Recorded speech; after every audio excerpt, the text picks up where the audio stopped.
I'd like to welcome you to the extraordinary meeting of Finance and Performance. Before we get into today's agenda, I thought it would be appropriate for us to stand for a minute's silence, thinking about our colleagues who are governors, of course, of the Whakatane District Council, as they look after the tragedy at Whakaari Waika Island. A minute's silence, please.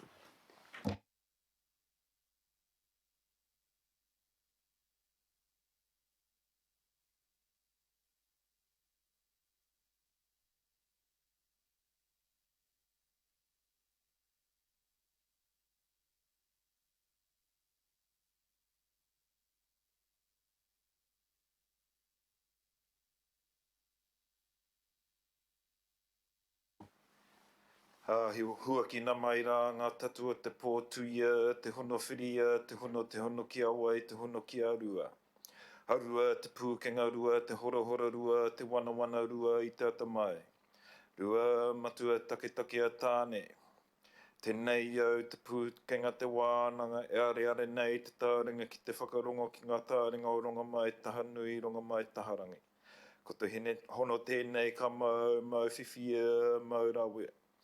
Ha tūturu whakamaua kia tīna, haumi e hui e tai.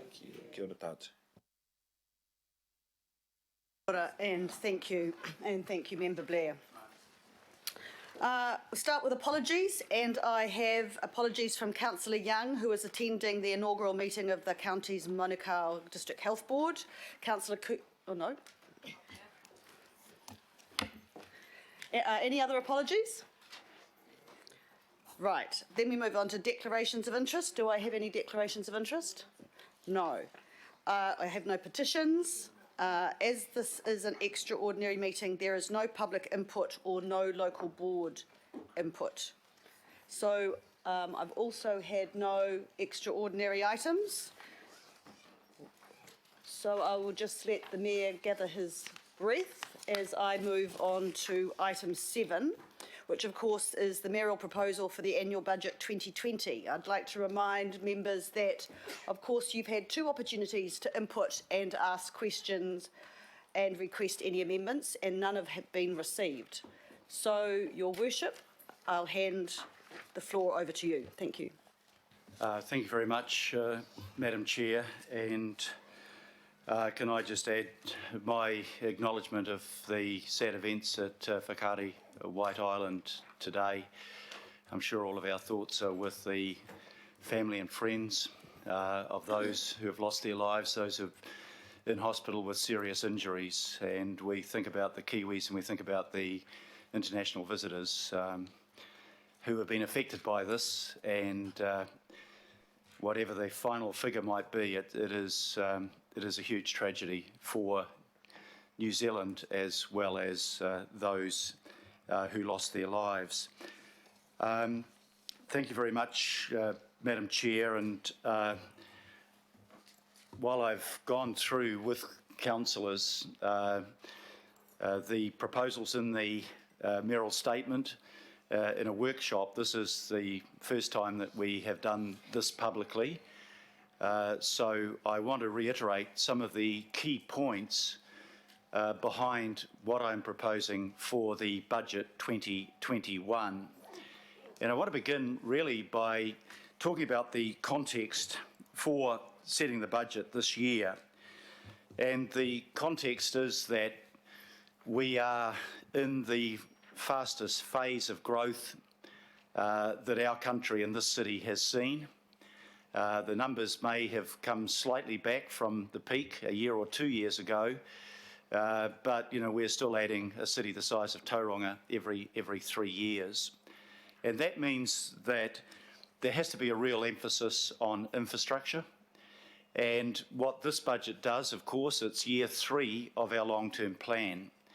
And in our long-term plan, we put aside $26 billion of expenditure in capital infrastructure, and that is reflected in this budget. The $2.7 billion in this budget, if you look at the mayoral proposal, you see how that compares with just a couple of years ago. It's up $1 billion It's up by more than a third.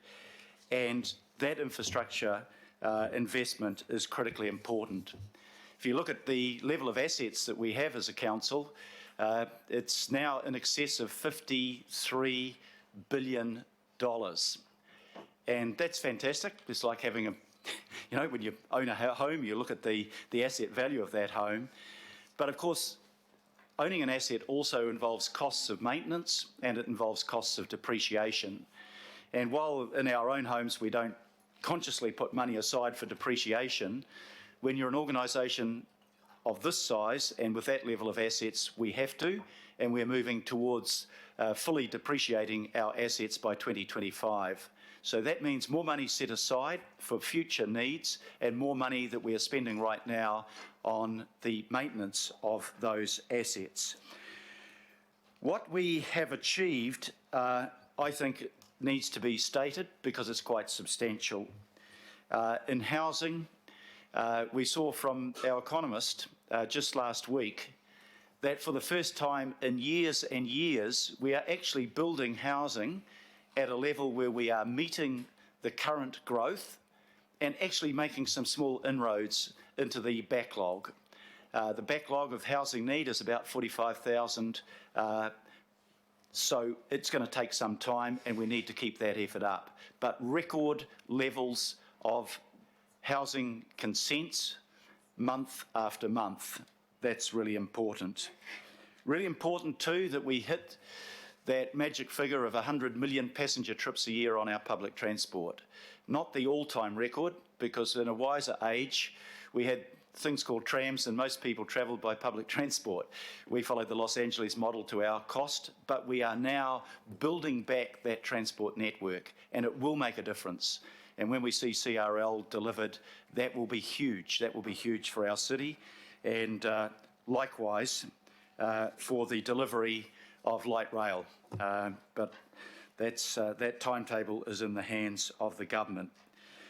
We are also making some real gains in protecting and sustaining our environment, and I want to acknowledge the contract that we signed earlier this week, I think it was, Richard, for turning our food waste, which is a third by weight of all of our waste, not into dumping it in landfills and suffering from carbon emissions, but turning that food waste, as we will in the coming period, into biogas that can be used for heating and power, and into a rich fertiliser. That is a sustainable economy, and it's good to be making advances of that nature. I'll come soon to the question of water quality and climate change, which are vital parts of the equation. So we can sit around this table and we can celebrate what we've achieved, but we also have to acknowledge the very real constraints on us. And the constraints come firstly in terms of limits on our capital program. In the last year, we spent $500 million on CRL future-proofing, which everybody around this table voted for future-proofing because it made sense, and for adding contingency. The America's Cup, $113 million, which I am very pleased to see is on track and on budget, possibly even below budget, which is something that we can celebrate. Doesn't happen often enough. And the extra cost that we put into Eden Park, $50 million.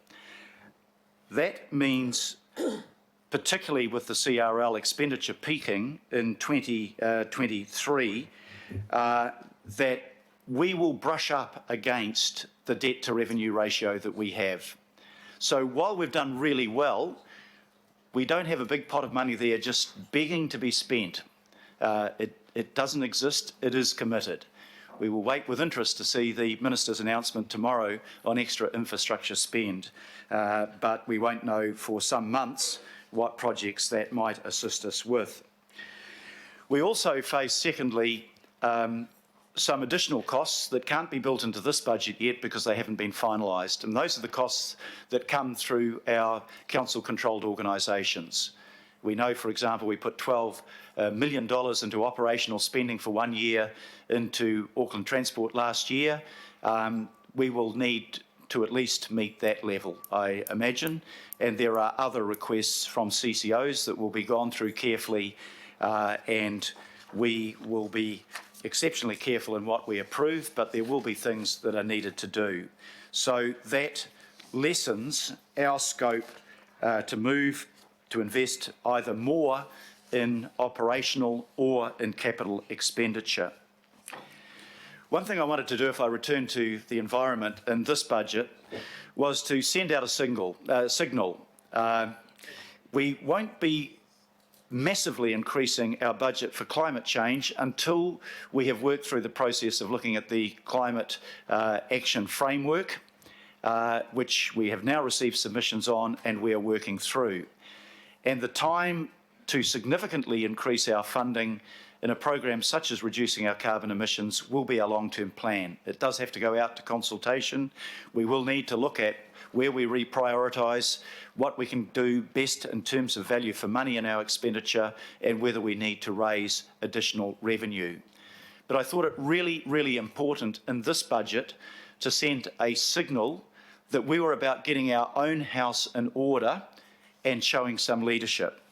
And the proposal that we have in this budget involves a range of different programs, but the two areas where we will move on immediately are the areas of reducing our carbon emissions from our car fleet and reducing our carbon emissions from our gas heating of aquatic centres. Between the two measures that I'm proposing here, over the next 4 to 5 years, we will reduce our carbon emissions by nearly 20%. Is that enough? No, but if every private firm for the next 3 to 4 years reduced their carbon emissions by 20%, we'd be making a huge difference. And we are showing leadership in this area. We'll reduce our fleet overall by 230 combustion engine vehicles, and we'll replace a further 358 vehicles with combustion engines with electric cars. That is a significant move in the right direction. We need council, government organisations, private organisations to purchase electric fleets to create a second-hand market for those that generally don't buy or can't afford new vehicles. Switching our aquatic pools from gas-fired to electric-fired heating also makes sense. It produces some immediate returns. We will continue in the process of creating carbon sinks. We completed the program of 1 million native trees in the first term of council, 1.1 million to be exact, and we'll go better than that to 1.5 million this time. And if we can do more than that, we'll do more than that. And I acknowledge that that received significant support from councillors around the table the other day. We'll be investing nearly $1 million, 900,000 to be exact, in research and comms work to target the areas where we get best value for money. We'll be looking at how we change our unitary plan to send the right signals about reducing carbon emissions. That's a really good start, but it is only a start, and we will go beyond that. And we'll be advocating to government for things like assistance with speeding up our electrification of our diesel buses. We were one of the first 13 countries in the world to commit to no further purchase of carbon-emitting public vehicles post-2025. I would like to bring that date forward, and we will work with government to see if that is possible. In addition to that change, which is important, there are some other significant changes that I am proposing in this budget. In the first term the last term, I should say, my first term of this council, we achieved the living wage for all of our directly employed council staff. That made us one of the biggest living wage employers in this country. And we should be proud of the fact of our commitment to our staff members, having a wage that they can reasonably support their family and give them a decent life on. But we employ a lot of people also that aren't directly employed by us, including our cleaners, the cleaners who clean our offices, the cleaners that clean the buses and the trains and work for organisations like RFA. And my proposal in this budget is to extend the living wage to all cleaners across council and CCOs which when fully implemented will cost $3.9 million. For those remaining staff that are not employed by us but effectively work for us, I am asking council officers to put together the numbers, the locations and the cost of extending the living wage to them. And when we know that cost, we will know how we can embark on a program to finalise the living wage for all of those who are effectively working for council. We will continue to work in the area of homelessness, and I know that is an important issue for most councillors around this table. We don't provide the houses. That would run into, just to make a small difference, we'd be spending hundreds and hundreds of millions of dollars. The government is funded to provide housing. We will advocate for social housing for our city. We will try to extend our Haumaru housing, and the first 40 in terms of the Wilshire block is a good advance, and we'll see if we can go beyond that. But we have been able, through Housing First and through our other partnerships, to house over 1,000 people in just 2.5 years, and we want to continue on that process so that we make real inroads into homelessness in our city. A further area that we have discussed around this council table is how can we encourage more people to use public transport where fees, the cost of public transport might be a barrier. We have extended free weekend travel to our kids and that came at a reasonably modest cost, and we've seen a huge increase in young people under 16 using that transport on the weekends when we have surplus capacity. My proposal is to pick up the next point on our agenda, which is to increase the subsidy on all school-aged children during weekdays to 50%, and that will be deliverable for $4.13 million a year.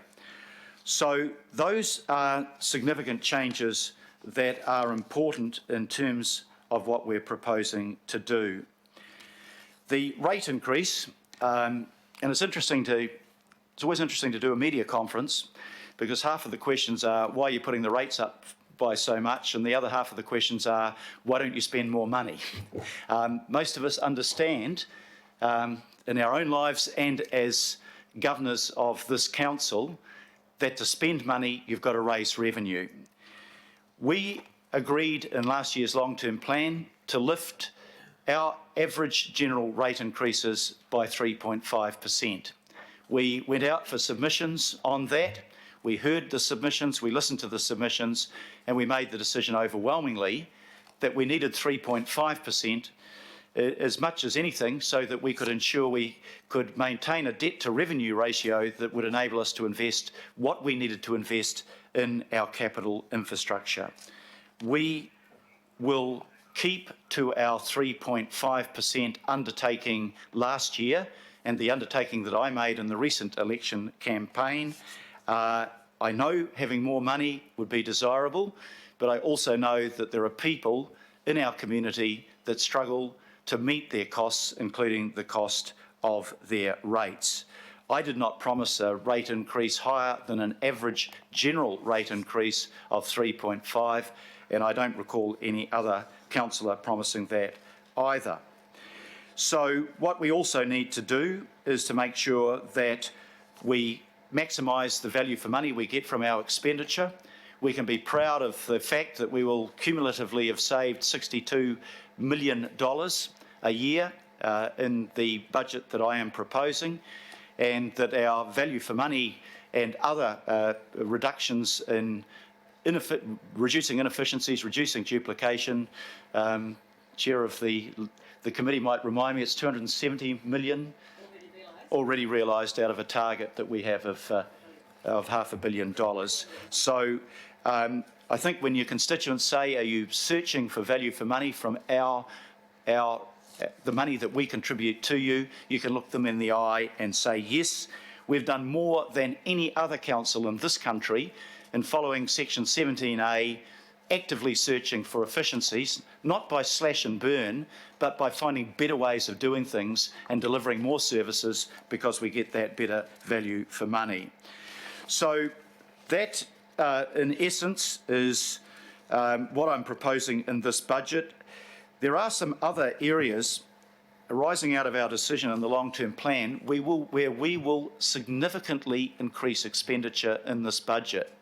In terms of cleaning up our stormwater and our wastewater and providing fresh water, between Watercare and Healthy Waters, we will be spending in this budget $665 million in the 2021 financial year. When we went out and asked Aucklanders what was important to them, they said the quality of the water at their beaches and in their harbours. We asked them whether they would contribute towards that by way of a targeted rate and for environmental enhancement, and 2 to 1 they said yes.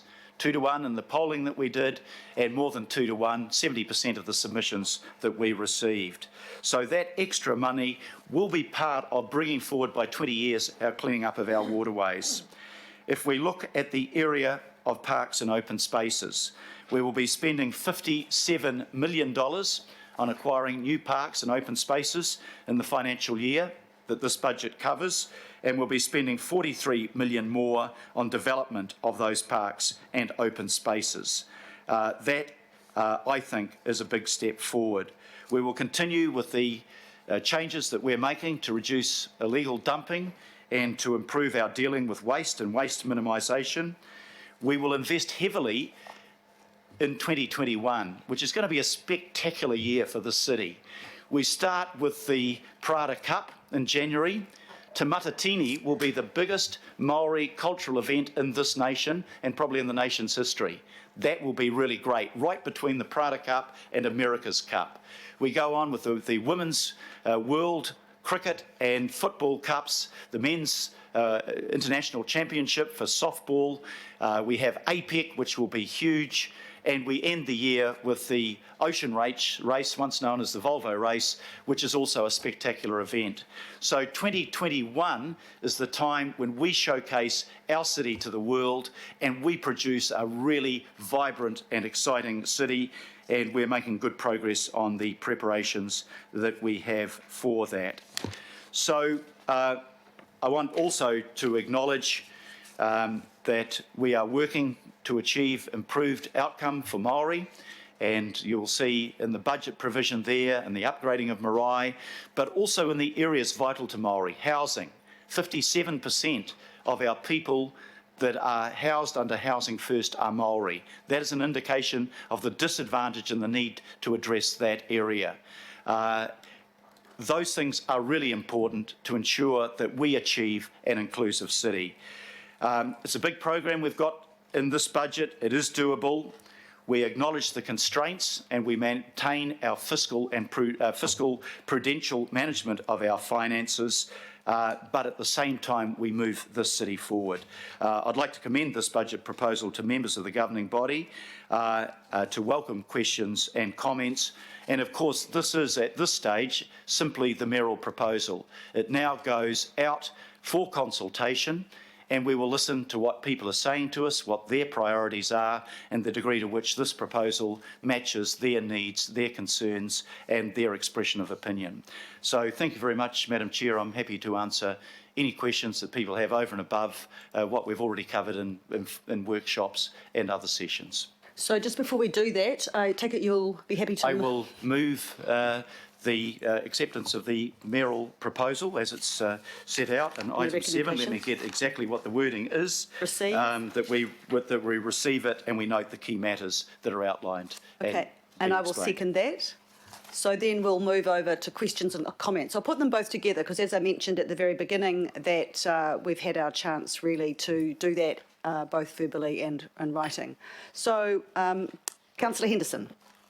Thank you, Mr. Mayor and Madam Chair. I want to just praise quickly the proposal going out. I can see it personally as positive steps towards climate leadership. I'm also particularly in favour of the living wage position there. It always struck me as a local board chair that we would have our meetings and we'd do all this cool, grand stuff in this amazing room, and then the cleaners would come in and clean, and then they'd go home and they're doing it tough. So I'm glad that we can make a difference for those workers. I also like that there are no shocks or surprises in this proposal. This has been broadly signalled both through the LTP process, through last term, and through the election period. So there should be nothing in here that's particularly surprising to us. I think the proposal for waste is a good one, and it makes this more equitable across the city. I note in paragraph 7 of the report where it starts, the average cost is the same or lower, essentially, as other parts of the city. I've actually seen figures that I want to draw my colleagues' attention to, that actually this change makes it more equitable and ratepayers are paying roughly the same, be it through your tags or through your targeted rate. Which indicates that we're actually moving towards a fairer system for all of Auckland. I also point out the proposed rates increase here. This compares favourably with other rates increases proposed in other cities in New Zealand. We're either the lowest or the second lowest, I can't remember which. But we're doing more with less, and I think this is a really good proposal. Just finally, I'd like to add that as a new councillor, I'm excited to hear what the public and my colleagues have to say on this proposal. Thank you very much. Councillor Hills. Thank you, Madam Chair. And I don't have any questions, but I just will have a few comments based around, mostly around my committee. But generally, thank you, Mayor, for asking us for our opinions and feedback and working with us on some of these goals for our environment and for our climate. And you have made clear, and I'm glad you've made it clear that these are starting the first steps. These are not our climate action. This is not Auckland's climate plan, but this is definitely a good start. It's about significantly reducing our emissions as a council, showing leadership. The other things around the fleet, that is significant work. That is a big number to try and reduce. That is also a big number to try and electrify in a quick way. But that, talking to some business leaders in the last couple of weeks, they're doing that type of work too, and that will also have an impact on the community around when those cars go out into the community to private ownership. There'll be more in the market for people to purchase second-hand. There will also be an increase in infrastructure and just acknowledgement that that is the direction we're moving. If council can show leadership and business can show leadership, and then the public start seeing ways that electric vehicles become normalised and become more affordable for others. Around the boilers, I think, and there has been discussions, and Councillor Coombe and I have been looking at different ways to reduce energy. The boilers, to be honest, I hadn't looked too deeply into it until it came up through the ACAF framework, that those are significant for reducing our emissions rather than solar and others at this early stage, because of our electricity in New Zealand is largely over 80% sustainable already. So it is about reducing that natural gas impact. The other things that will got a small mention, but the money that's in there for planning that will go alongside Te Taruki Tāwhiri, our climate action framework, is around the climate assessment tools. Our staff are already working really hard on getting those climate impact statements into the reports, but what they do need is some more tools around that to measure the impacts of our decisions, and that will help that. The review of the unitary plan, that may be a hard one, may be an easy one for all of us, but there does need to be significant work in that area around the impact of our planning decisions and new subdivisions and things like that, that will have a positive or negative effect on where we have housing, transport, and those sort of plans. So that's significant.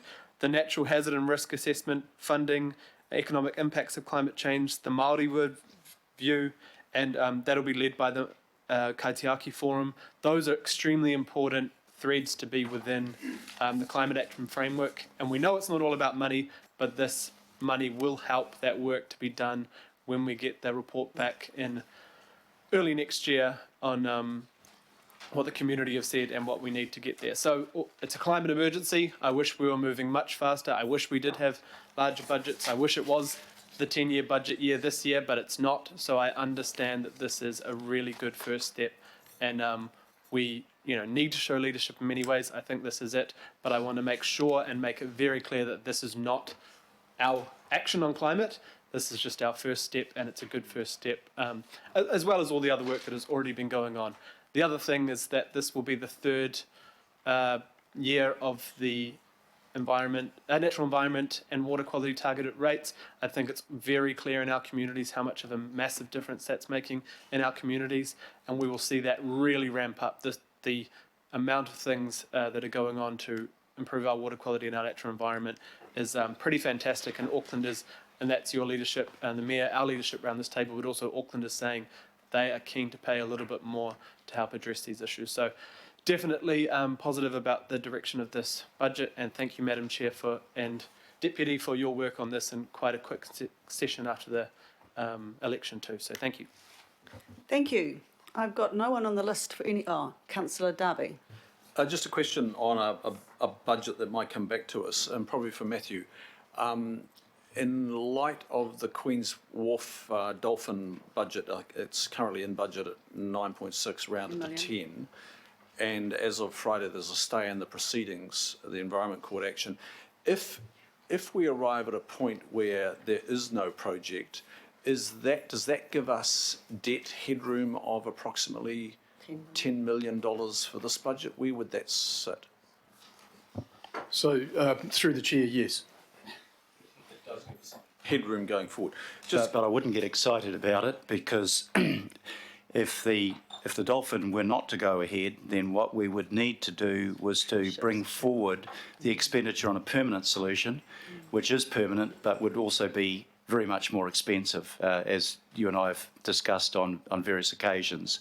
The permanent solution would be if we were able to use Bledisloe, the western side of Bledisloe, to moor the oversized cruise ships such as Ovation of the Seas. That is a better solution if we could bring that forward so that we didn't have to have a temporary solution in the Dolphin. But we are working through that with the cooperation of the ports at the moment.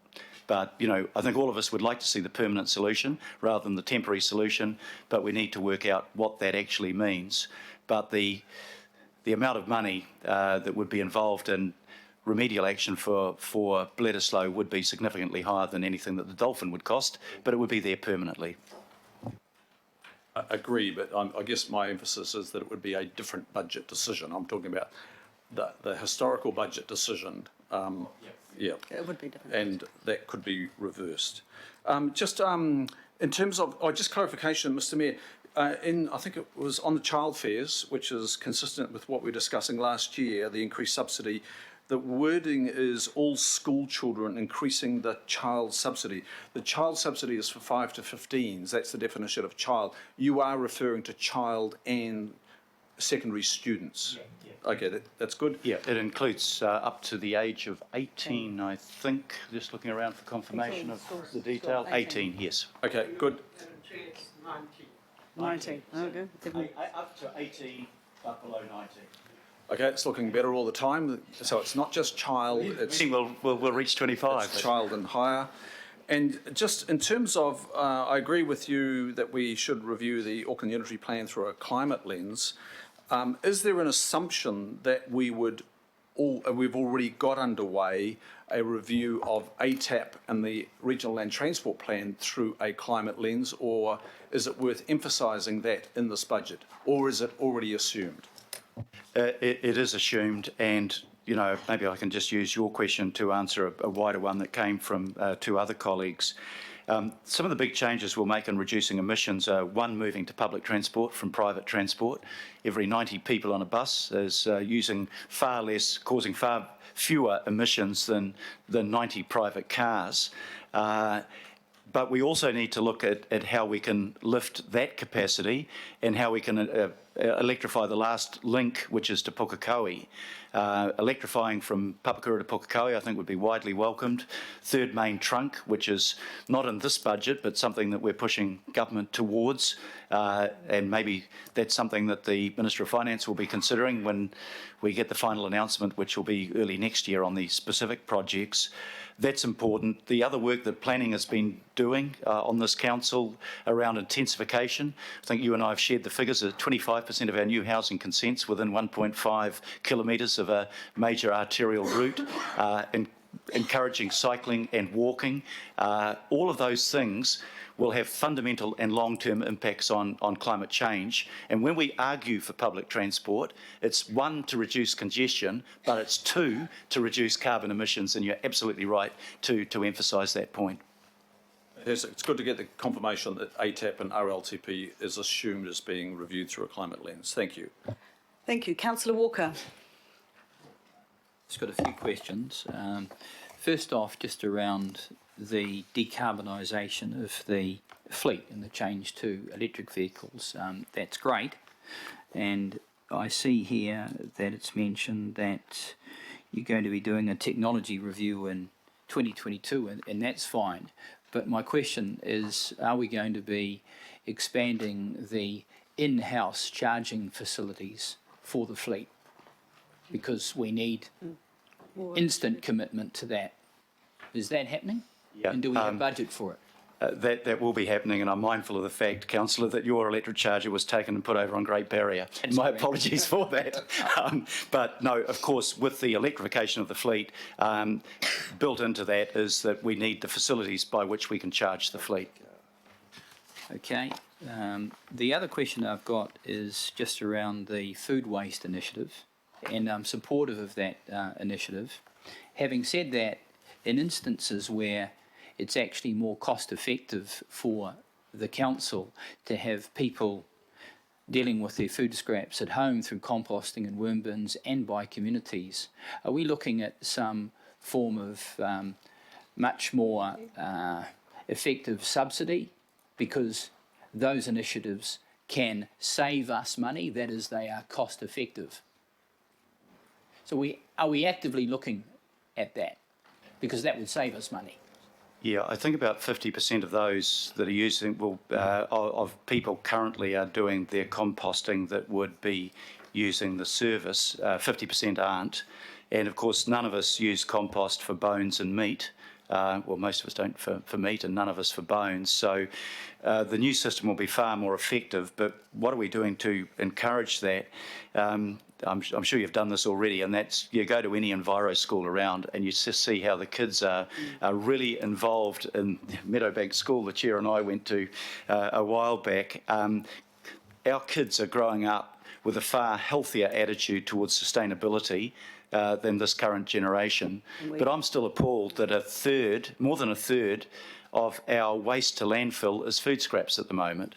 And the announcement that was made this week means that instead of putting food scraps into landfill and causing carbon emissions, we're capturing the gas for biofuel, and we're capturing the enriched fertiliser that we can use around the city as well. And I know you're a keen advocate of those.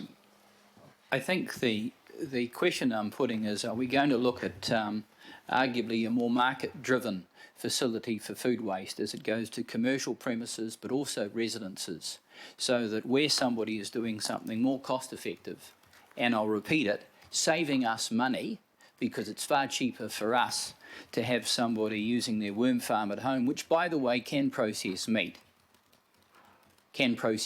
shells, animal related products, because worms are omnivorous. Anyway, that's just a side issue. In that instance, can we not encourage that and actively look at that? Because as it stands, somebody that's doing something themselves is actually being penalised because they're having to pay for the food waste facility. So I just put that out there. I'll just get Parul to come up, and she might like to comment on that, Councillor. Kia ora. So through the current programs that we have, we do encourage a lot of that already. And it is one of the 4 pillars in terms of looking at reduction of food waste production in the first place. So actually having programs and campaigns in terms of educating communities as to how do you not produce the food waste in the first place. So that's around reduction. But then if you do have it, can you actually do something else with it in terms of donation, supporting organizations like Kiwi Harvest? And then third layer is actually composting on site. And we do have current subsidies for people who do our composting courses to be able to buy the bins. So there is that scheme already in place. And then we're looking at families that are not able to do any of that, and then the collection system comes in. And also with the current, the recent announcement, that facility will look at getting in commercial tonnage as well. So that's not a facility just for residential. It is encouraging commercial food waste to be diverted as well. Thank you, Parul. Councillor Cooper. Oh, sorry, Councillor. The other question I've got is just around the cost of the CCO review, that's the council-controlled organisation review. I'm assuming that that cost is being met within existing budgets because it's not mentioned in here. Yeah, no, it isn't, and I did mention in workshops. It's I think it'll be probably closer to 800,000 than 500,000. That will come out of our budget, but I think, as you agreed the other day, it will be money well spent. And does it follow then that we'll also be finding budget for other work streams that we've already committed ourselves to, for example, the marina strategy, that we could at least start? And by the way, there's an offer on the table for a stakeholder-led review that could be considerably economical. Yeah, it is a case of prioritising. We do that, council officers do that every day of their working life. I think everybody around this table believes that the CCO review is a priority. On the marina review, I foreshadowed that we'll need to have a further discussion on progress towards that at a planning committee meeting, probably early in the new year, to determine how we can most effectively progress that, what the questions are that need to be answered, and whether that requires an enormous expenditure or whether we can do that more effectively and efficiently. Because, you know, I'm not sure myself, just speaking for myself, that spending a huge sum of money on getting answers to what we probably already know what some of what the answers to some of those questions are will be, but that will be a decision of the planning committee as to how it proceeds in that area. Thank you. I think the issue around that we've resolved. It needs to happen. How much it costs and when it has to happen needs to go through planning, and we will be doing that. Councillor Cooper and Councillor Newman. Thank you, Madam Chair. And Mayor, I do commend your plan this year. Just a question and a concern about item 9 around the $4.3 million increase to the subsidy for child fares. And I would not normally ask this, I guess, but with bus strikes, because the drivers are not being paid adequately and they can't, the companies can't attract drivers. They're working really long hours. Would this 4.13 million have been better to be speaking to our bus contracts and support them in that way? Because whatever way, I mean, in this climate, there's 4.3, we're saying, oh, you don't, that's 4.13 million that the bus companies don't get as fare box recovery, as income, which means it's even more difficult for them to put the wages up. And I just wonder if there's been any joined up thinking about that. Yeah, the cost of the 4.13 would be small. I mean, small compared to even the decisions that we've already taken in the we have to under statute, and we should, because it's the right thing to do in terms of giving bus drivers reasonable breaks. That, from memory, I'm only working from memory, is about $8 million.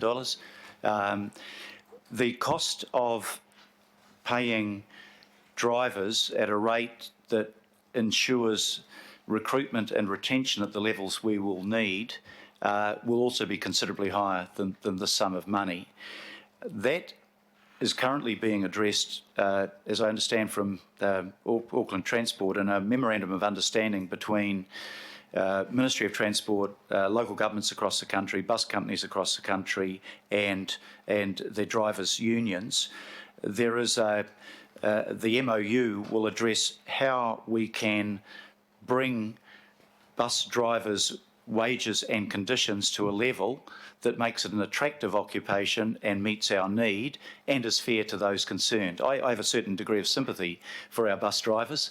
I wouldn't like the responsibility of that they have for the wage that they get. That's my personal view. And I think the split shifters makes life really difficult.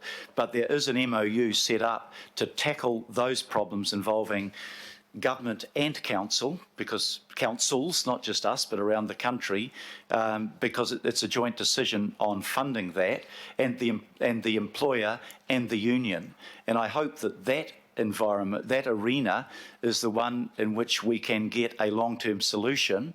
At the moment, the bus strike is about a 2-year collective agreement. It's an industrial action. We need to look beyond that short-term collective agreement to what may be required longer term to make this an attractive profession for people and to ensure that we will be able to recruit the people we need in the industry. Yeah, and Madam Chair, I hope, Mr Mayor, that you are advocating for government that their share of the subsidy to meet their climate change goals is increased, because our ratepayers can't keep subsidising at higher and higher levels. Thank you.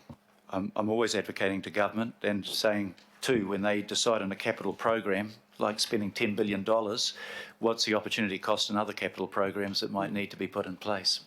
No reference to anything in specific in the media at the moment. Councillor Newman. Thank you. I have a question for you, Your Worship, but also a question I think that Parul could probably address. If we're to read that the changes to ATAP are to be considered in the context of the climate emergency lens, are we to read that that will inform the long-term plan, and if so, that the timing of that will start next year, which is fine. On that time frame, are we to foreshadow that we'll be looking at the changes to the Auckland Unitary Plan at the same time? Because I would assume that we would need to address planning and the ATAP infrastructure rollout, or the planning for the infrastructure rollout concurrently. So could you address that first? Yeah, I think there is very clearly an interconnection between those things. And with ATAP, when we look to renegotiate that, we will be looking at those twin objectives. Carbon emissions, we unanimously signed up to the Climate Emergency Declaration, so there's nobody around this table that doubts the importance of that. And equally, every Aucklander will tell you that one of the banes of their life is traffic congestion. And you can solve both problems with a public transport system and encouraging active modes of transportation and intensifying the housing around those arterial routes. This will probably be one of the biggest changes in culture in this city, in our country, in our lifetime, that we've moved away from the concept of relying on the private car, driving out to the suburban section down a motorway. That's yesterday's world. Tomorrow's world will still obviously be reliant on cars, but we are trying to provide transport choice for people, and transport choice that reduces the congestion on the roads and that reduces our emissions. And we need to look at our unitary plan through those eyes, and we are getting a reviewer to do that work, and that work will happen, I understand, at the same time. But if any officer has a contrary view on that, please let me know. I presume that's what's going to happen. Makes sense. Yep. Okay, and you had a question for Parul, if we can ask Parul. A follow-up on that. Look, I support what you've just said because I want to entrench the quality compact city, and that really starts with defending the unitary plan and making changes to give effect to a world where we reduce our climate footprint. If we are to be defending the regional policy statement provision of the Auckland Unitary Plan and achieving the compactness set out in that plan, I take it that we will be strongly defending against any attempt by central government changes to the rural-urban boundary. I see a threat to the Auckland Unitary Plan coming not from Auckland but from Wellington, and I want to have an assurance that when we are in discussions with central government that we are defending the rural-urban boundary, because we can't simply sprawl to accommodate a housing objective when we need to be addressing the requirement to tackle climate change. Yeah, I think it's fair to say that the comments by the Minister of Transport in a former role were consistently in favour of a more compact city, though he had a view on the rural-urban boundary that differs from many of us around the table. What I said in two election campaigns now is that we need to move up and out. So we still need to have the developments that we're seeing in Millwater and Drury, but more and more the developments will be to make a more compact and intensified city, and we're seeing that in where the building consents are going out for. But I've always held to the position, if we're to solve our housing crisis, and I said in my introductory comments that I thought we're making some significant progress in that regard, that within the rural-urban boundary, we will still have greenfield developments. We won't do it all with intensification, and you will know, Councillor, as I know, that there is still in sections of the city some real resistance to intensification. And, you know, we want to see intensification happen where it's sensible to happen and where it needs to happen. And that will be a decision for councillors around this table to resist pressures, not so much from central government, but from people within our local community who say, hey, intensification, but not in my backyard, thank you. Okay, well, it'll be an interesting discussion, Your Worship. It will be. Pyrrhal, look, the question that I had for you, I just wonder if we're a little bit back the front on the rollout of the food waste diversion scheme. So we introduced we have a contract for supply, but what happens if we don't get the community buy-in for the rollout of the food waste bucket beyond where it's currently operating, Papakura and a small number of properties in North Shore? What happens if we don't get the buy-in from people who don't wish to divert from the use of their incinerators to the food scraps bucket, who wish to continue with a local option, the decentralised option, and they don't wish to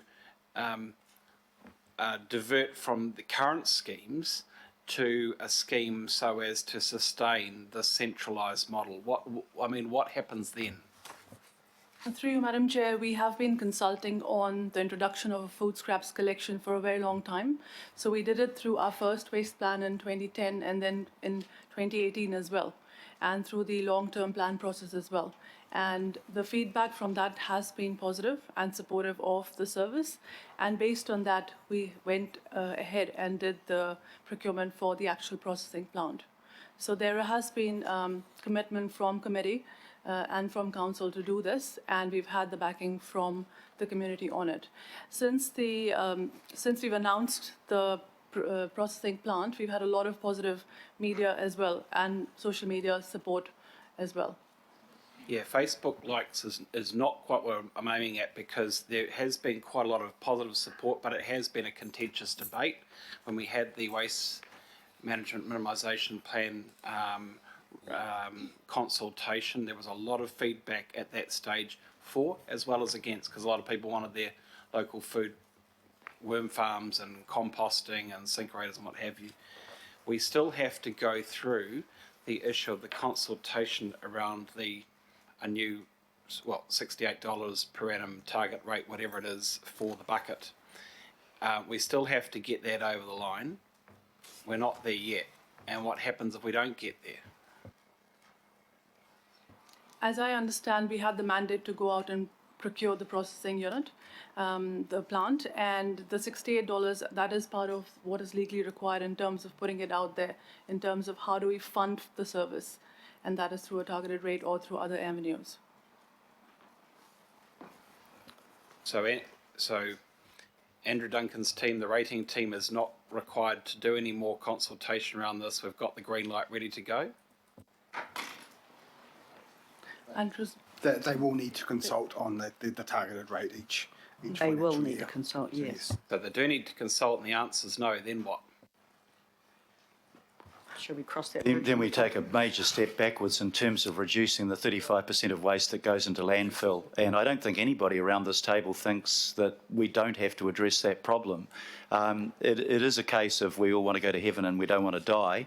We want the food scrap collection, But the truth is, when we want something, then we've got to meet the cost that goes towards it. And there's no point in us talking about sustainability if we're not prepared to act on it in the end. Obviously it needs to be put in place in the right way. It's been trialled on the North Shore. You've had it operating in your area.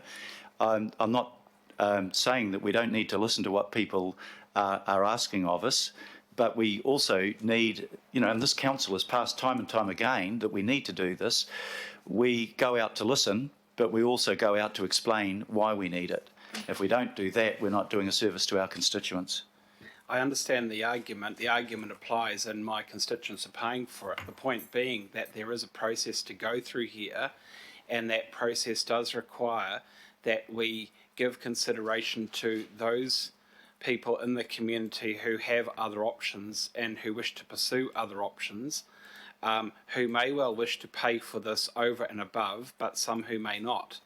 And the point being that we have to go into that consultation in good faith, understanding that there may be other ideas that people have, or they may wish to have a change to the food waste scheme whereby the food waste scheme also accommodates other forms of waste such as green waste. Yeah, I think all of those things are legitimate things to go out to consultation on, to listen to what people are saying, to ask questions of our officers as to whether this option or that option can be accommodated. That's absolutely what consultation is about. But I think we start, the commonality of where we start is we know that we've got to do something significant to reduce food waste going into landfill. And we have to measure what our proposed actions are against the effectiveness of achieving that objective. So I'm not disagreeing with you, Councillor. I believe that those conversations need to happen and they're important debates. Thank you. Councillor Casey. I just wanted to correct something the Mayor said about there being a driver's strike. Mr Mayor, the drivers are not on strike. They have been suspended. The 800 drivers have been suspended by the New Zealand Bus Company. And I'm sure he's seen the statement of the unions, both First Union and the Tramways Union, seeking leadership from either the government or this council to end this dispute before Christmas. And there are only 10 days left to Christmas and 800 drivers will have no wages if it continues. The term I like to use is dispute.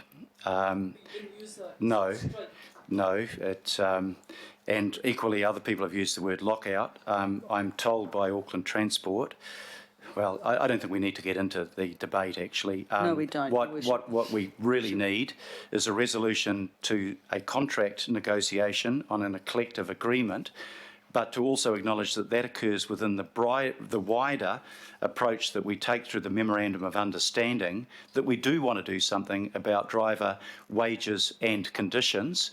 And that's what is on the agenda for the Memorandum of Understanding with all of the relevant parties around the table.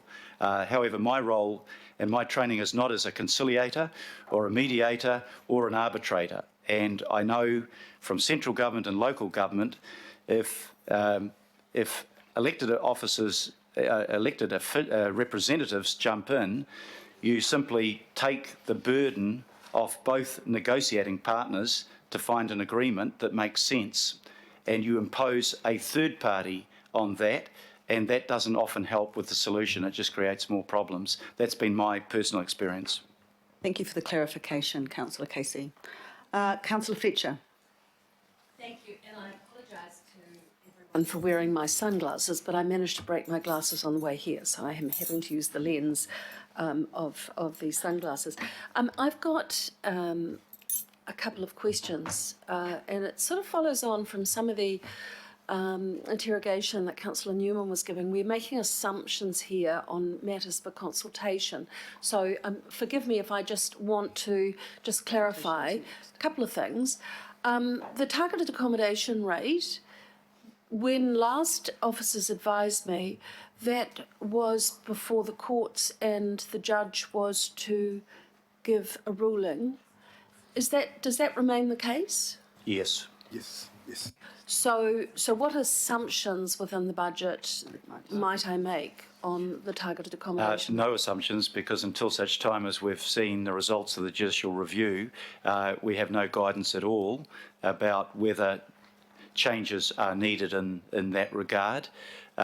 What I think most of us would agree around this table is that we would much prefer to have a bed tax, but the government in dealing with the same request by Queenstown has left it up to a members' bill which would allow a bed tax for Queenstown and Queenstown only, and would not apply to any other part of the country. Might be good if we could collectively work on members of Parliament to see if some of the Auckland members of Parliament would come up with a similar proposal for Auckland, because I think a bed tax is a more effective and administratively easier and more equitable way of doing it, but we don't have the power to do that at the moment. So that's what our ambition is, but the government has not been, neither government actually so far, has been responsive to that. Thank you for that, and I would agree with you on that, the desirability, because I think it would be somewhat less punitive on those individuals who are trying to run a small business on the side, and the way that it's applied in terms of capital valuations can be very harsh, and I know a lot of us have had correspondence from people, particularly with Waiheke. There's been concern on that. The second query I had relates to what progress we're making on the issue of landfills and what provision there is within your budget, sir, around the issue of disposable nappies and continence products. That, for me, has been a very long-running concern, and I'm really interested to know whether or not there is going to be provision for some commentary on that through the consultation, because as the grandmother of 5 and having been the mother of 2 and never used disposables, I remain terribly concerned. It might seem trivial to some, but it's a huge, huge issue, and I would like to feel that we are making some provision for this within the consultation that we will be going out for. So is it possible to have officers speak to that? I think if we get Parul back up, I'm not an expert and haven't been for some years in disposable napkins. When I was raising my kids, we used the old-fashioned ones. Maybe we'll all go back to that. I can tell you that one of the worst things of when you visit Visi for the recycling is to see tray after tray on their conveyor belt covered in disposable napkins, which in nobody's definition represents a recyclable product. But Parul, you can probably give a more informed answer on this. Through you, Madam Chair, we, again, like the food scraps prevention program, do have programs around reusable nappies, and we work with parents in terms of getting them to understand the implications of disposables and what are the options available for parents in terms of reusables. And again, similar to the food scraps area where we do provide subsidies around bins, we do have starter kits for parents as well. Doing that with parents, we also work with ECEs or institutes where there are children that come to them and try and see if they can start using reusables rather than disposables. And the last level is with the Waste Minimization Fund, the grant that we run, that sees a lot of applications coming through from these organizations to actually substitute the disposables with reusables as well. So there is a bit of a trend in that space. However, parents have to have a balance. Sometimes they go, it's more convenient with the disposables, but I agree they are a growing problem, not just for children, but for older adults as well. I think it's an enormous problem. I'd like to know what initiatives we're looking at for continence products for people with disabilities as well. Are there any initiatives that you can refer to that are incorporated into this budget? As you know, this is not a new issue for me. I've been raising this consistently since 2010. And while it might seem a matter of, convenience for a parent, or nonetheless, there are literally tons and tons and tons going into landfill of these products that in some ways, if you're trying to evaluate where the greatest harm is for us, I would argue that there is a very, very big problem in and around these products. And there must be some initiatives that we can look at, given that we are the largest city in the country, that might minimise some of the damage in and around their use. Through you, Madam Chair, I can share the other programs that we've got around sanitary pads and things like that as well, which I can have a bit of a report coming to you. So there are other programs that are working in tandem with nappies for babies as well. So we can share that with you. But for the disability community, and you have a growing community that fall into that category, there are massive increases in the numbers of continence products for primarily older New Zealanders. And I think that we should be looking to how we can prevent that while accepting the fact that these products are necessary, but there must be better ways of using them and encouraging innovation in terms of the products actually available. And I think this council has remained largely silent on this matter, and I would like to raise it as something that we might like to be able to include in our consultation in some way. But Perilla, you may have some initiatives in the pipeline that I'm unaware of. Through you, Madam Chair, we can share what we've got, and if there is a desire to do more, we can look at that as well. In the recent times, we've had companies come to us talking about recycling some of those disposables as well, and we've looked at whether we can help them in terms of collections. But yeah, so I'm happy to share what we've got. Thank you. If you could just Thank you. That would be good. Do you want me to speak now? Yes. Thank you. Right. Well, in many respects, there are initiatives within the mayoral proposal that I am very supportive of. I certainly welcome the move to full depreciation, mirroring the commitment of the Legacy Auckland City Council. I think that is something that I really applaud, and is something that I'm very pleased to see. And the mayor is quite right to talk about the need for investing in the infrastructure, the long overdue investments that we need.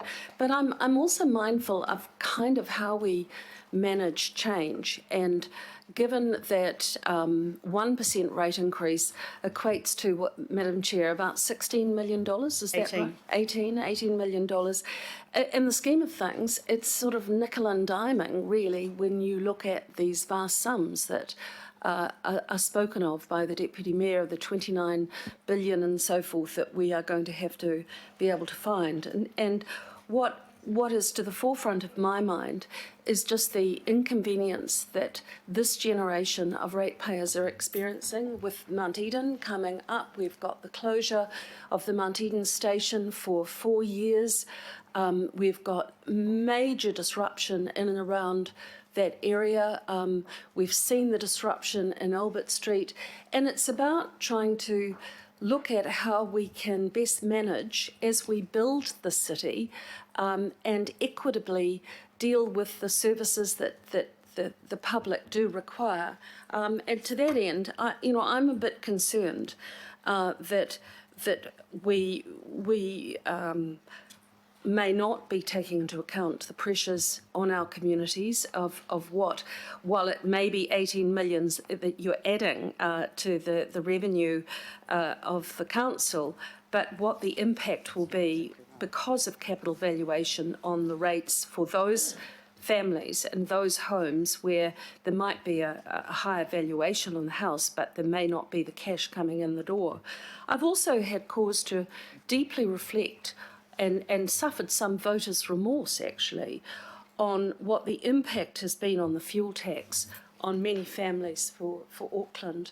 I voted for it probably because I'd seen just the desperate need that we had from the years that I'd sat on the board of Auckland Transport, and I could see that we needed to make some progress. But in many ways, I think the interim transport levy was a fairer form rather than the targeted rate on the petrol and the regional fuel tax, I should say.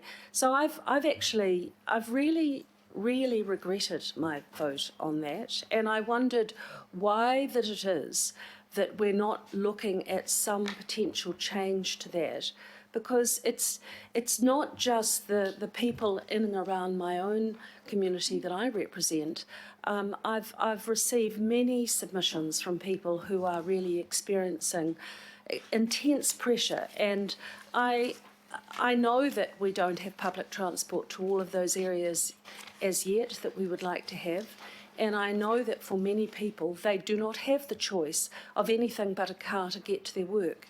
So I'm concerned about that today, and I'm concerned that while there are many good initiatives in this budget, and this is the mayor's vision for moving forward as required by statute, I'm uncomfortable with some of the initiatives in this. I have always been uncomfortable with the targeted accommodation rate, and I'm on the record as not supporting a rate increase of this level. So while I very respectfully accept that this is the mayor's proposal, this is the way he wants to cut the cloth, there may be other ways that we could be doing it, and that is the opportunity for the public, I suppose, during the consultation process to go out and put their views forward on what their priorities might be. I'd like to feel that we would have, and perhaps that's a question for officers, if people do make, through the consultation process, commentary on the regional fuel tax, is that something, does that require special consultation, or is that something that could be changed following consultation? Well, let me address it first of all. I've now campaigned through 2 elections on a regional fuel tax. In both occasions, I got an overwhelming mandate. Secondly, if you want to take the regional fuel tax off, you need to explain where the $4.3 billion that we get from that through Aucklanders, but matching funding from central government and support from development contributions come from. Because if you take $4.3 billion out of our transport budget, you would be wiping out almost all new projects. And the interim fuel tax, interim fuel levy, was it equitable? Actually applied to an elderly pensioner that never used the roads at exactly the same level as it did to somebody like me that uses the roads continuously. Applied to big firms at the same level as it applied to people on low income. So I don't accept that the interim transport levy was equitable. And yes, it's fine. If you don't want the $4.3 billion, please explain to me where that money is going to come from. Because you don't magic up money. Somebody pays for it, and the somebody is you and me as ratepayers and taxpayers.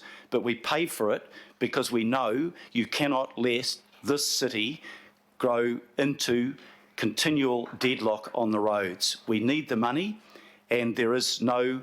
We went through all of the options. This council has many times looked at the options for how you raise the funds. But this raised money in a user pays way. If you drive a car, you contribute towards the cost of that, and that's the way, in my view, that it ought to be. But, you know, we can take all of the taxes off, but then you've got no money to spend on anything.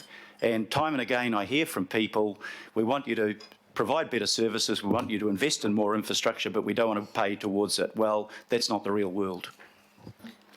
I respect that this is your proposal, sir, through you, Madam Chair.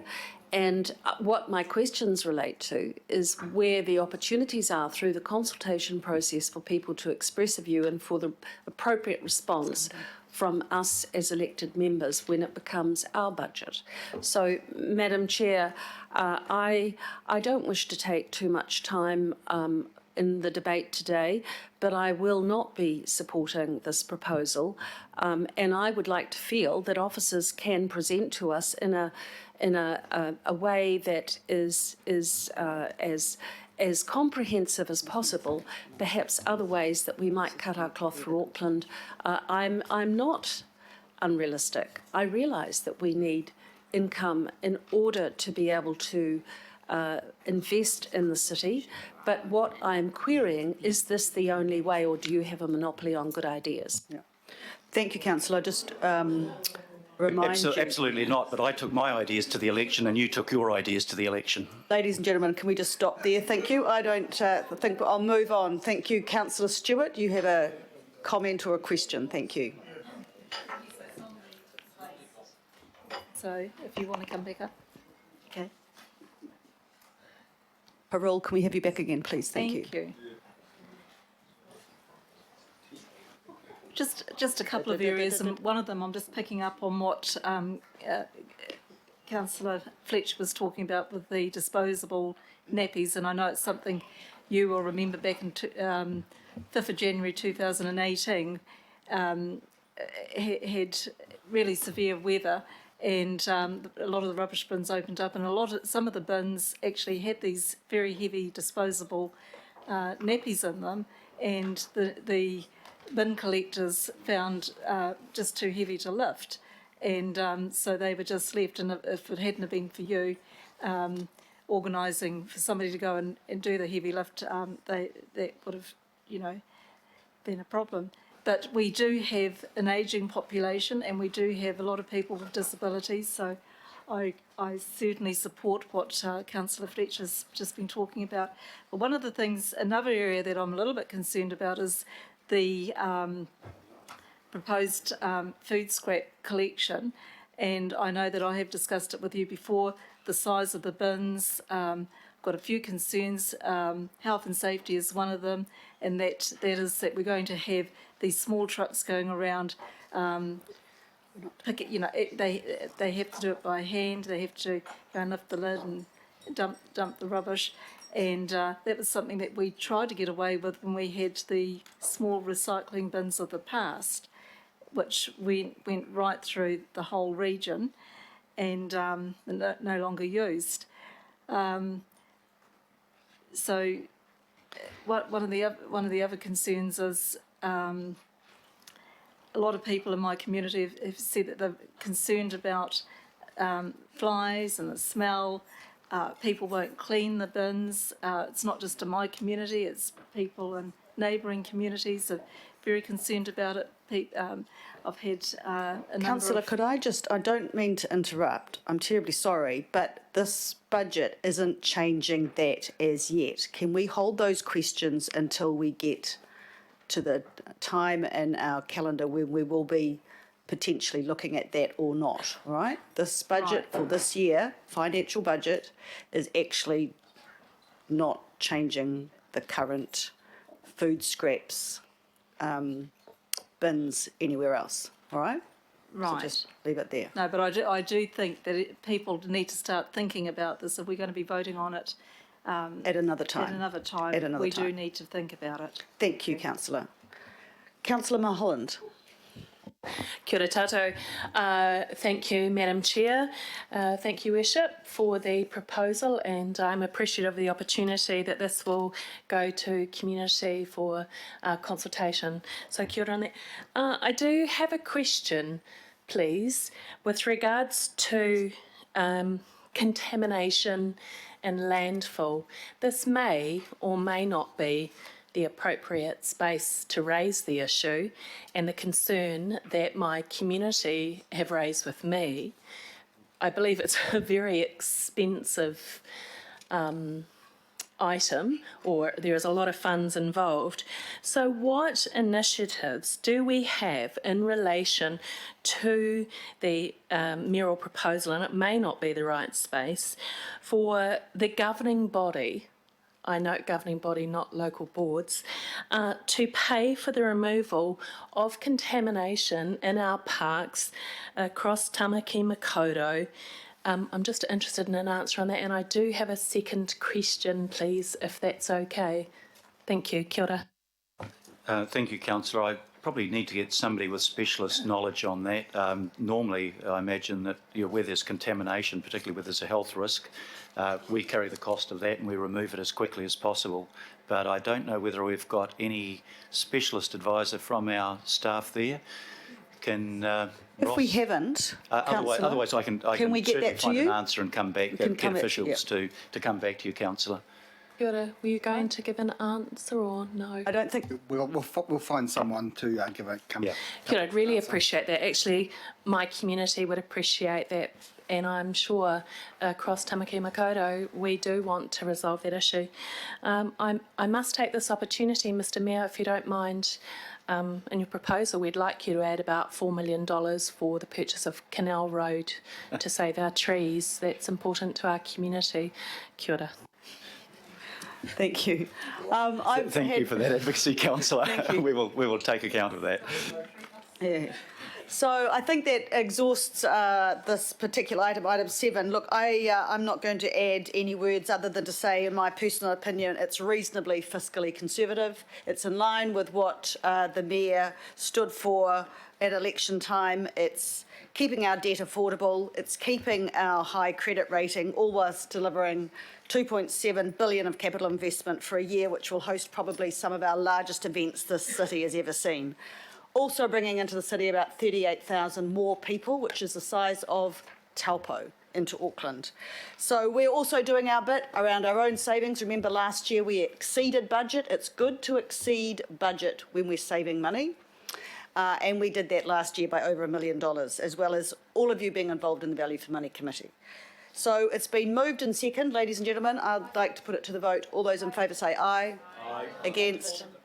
Was called for division. Okay. A division has been called. I'll ask staff to call for a division. Thank you. Thank you, Madam Chair. A division has been called on the motion that has been on the screen. Mayor Goff. Aye. Aye. Councillor Cashmore. Yes. Councillor Bartley. For.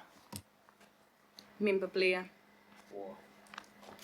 Councillor Casey. Yes. Councillor Coombe. Aye. Councillor Cooper. Aye. Councillor Dalton. Aye. Councillor Darby. For. Councillor Filipina. Aye. Councillor Fletcher. No. Councillor Henderson. Aye. Councillor Hills. Aye, of course. Councillor Mulholland. Aye. Councillor Newman. Aye. Councillor Sayers. For. Councillor Stewart. Member Taipari. Aye. Councillor Walker. Councillor Watson. Councillor Simpson. It's carried. Right.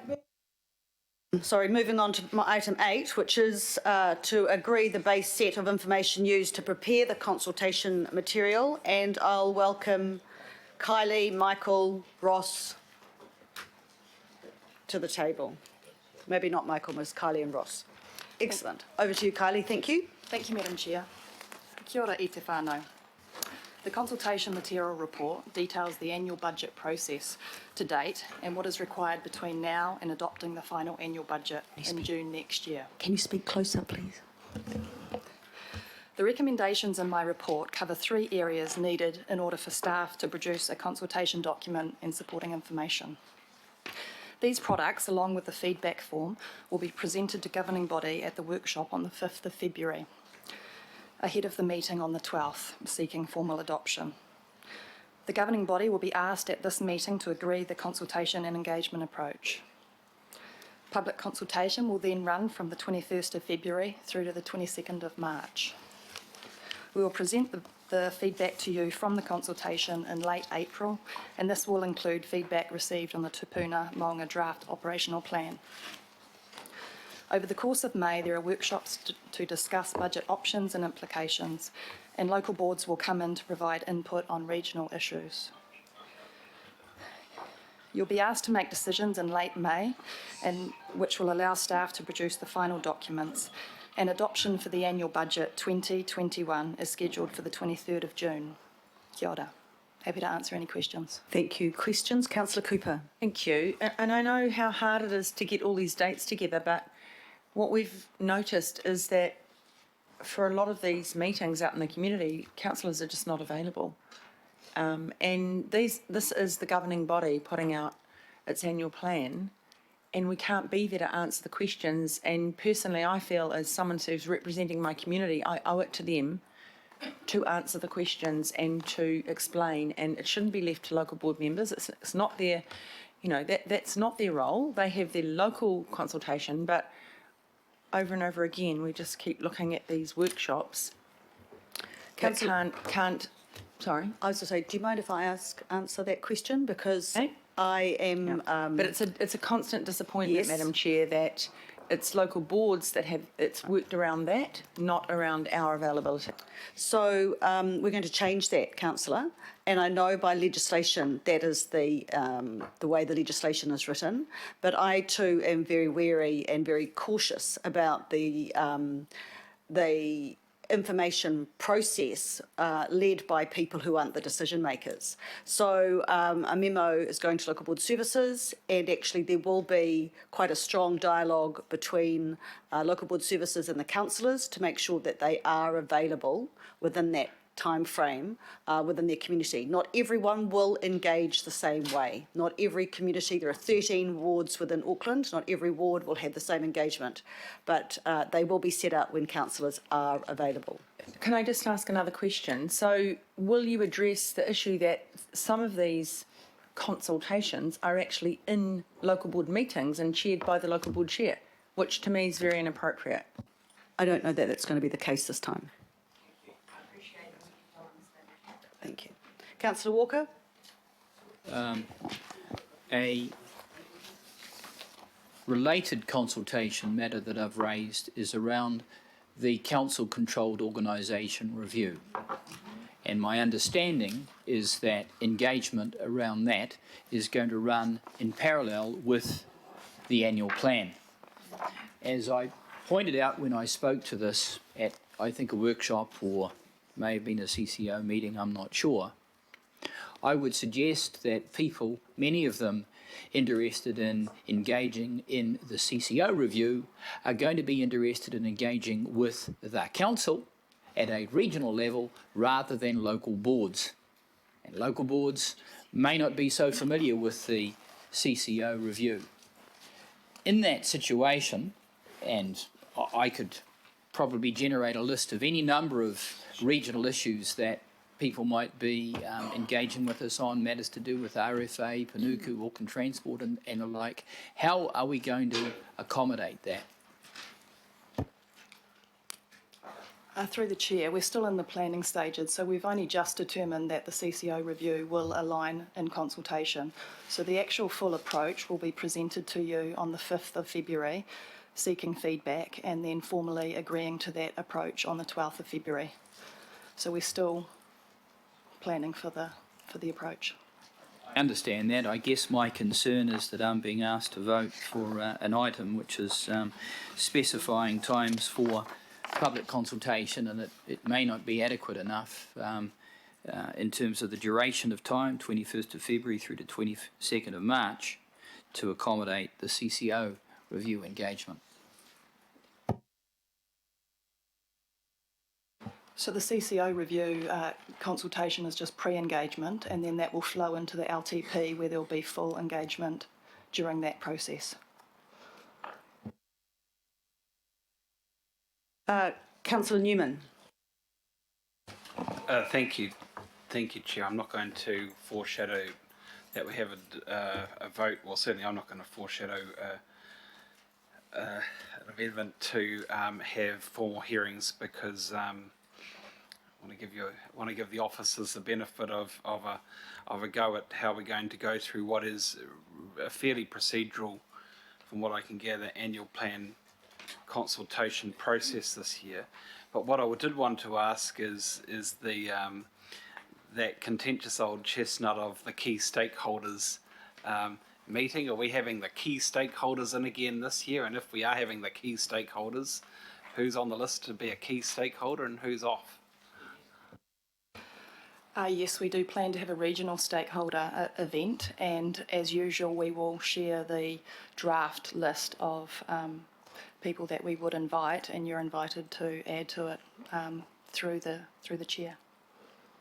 What is the criteria for somebody to become a key stakeholder?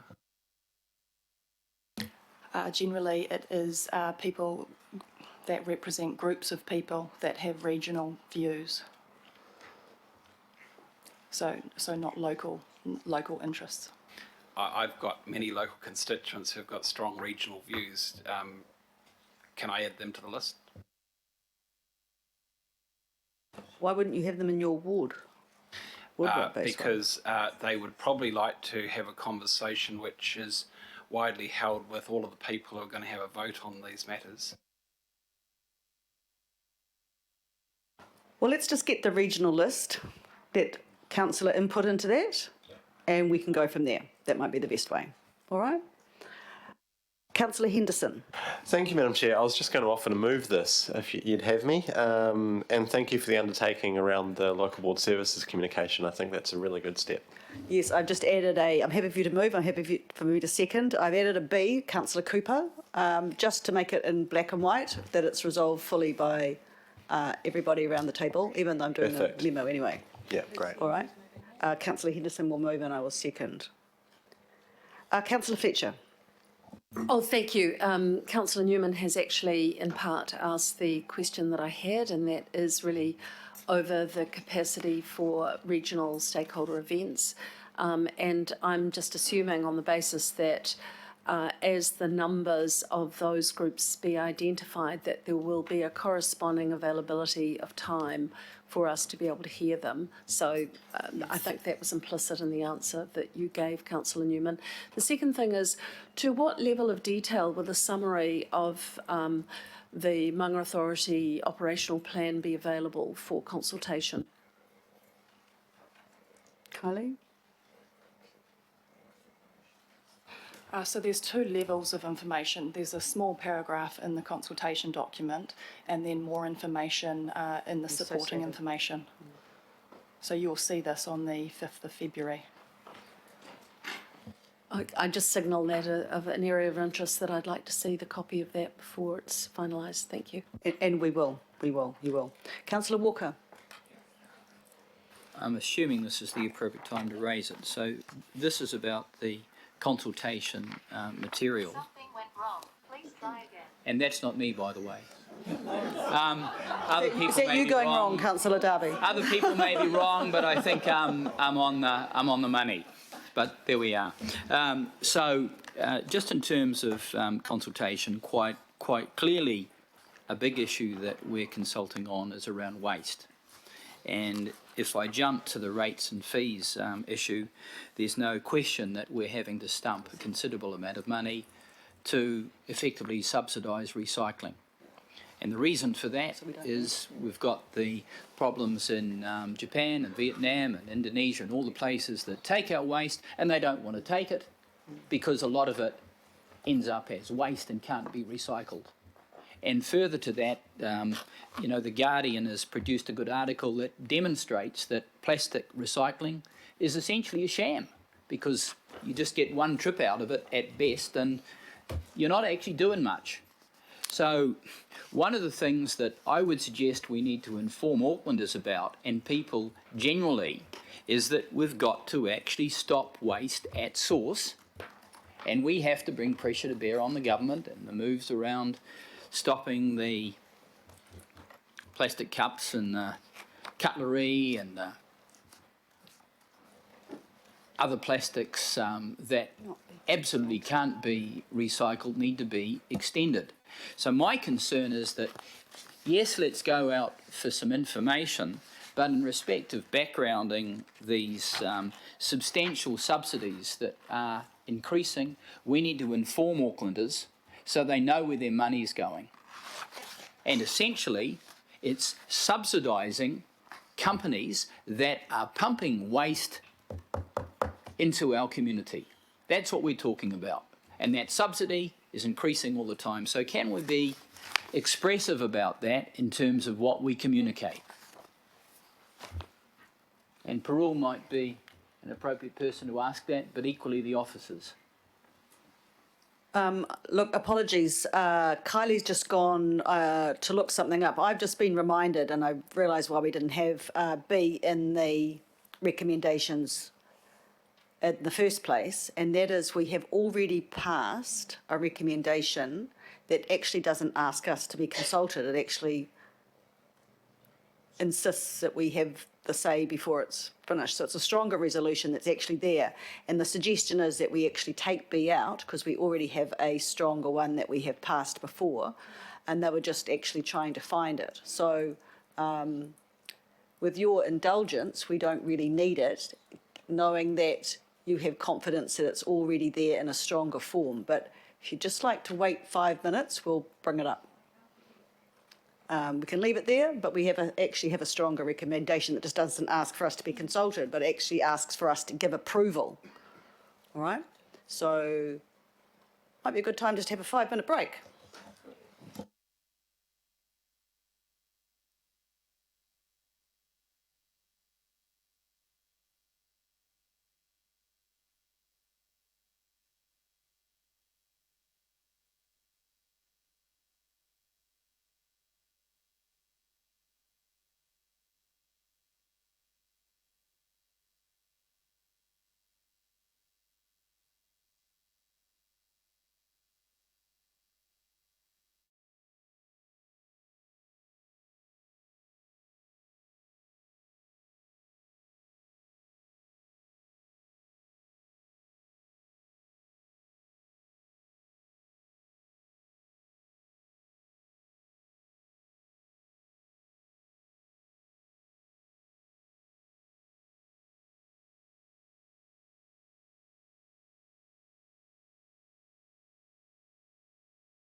Right, ladies and gentlemen, you'll be pleased to know that in May this year, we being, actually I moved and Councillor Cooper seconded. Where's Councillor Cooper?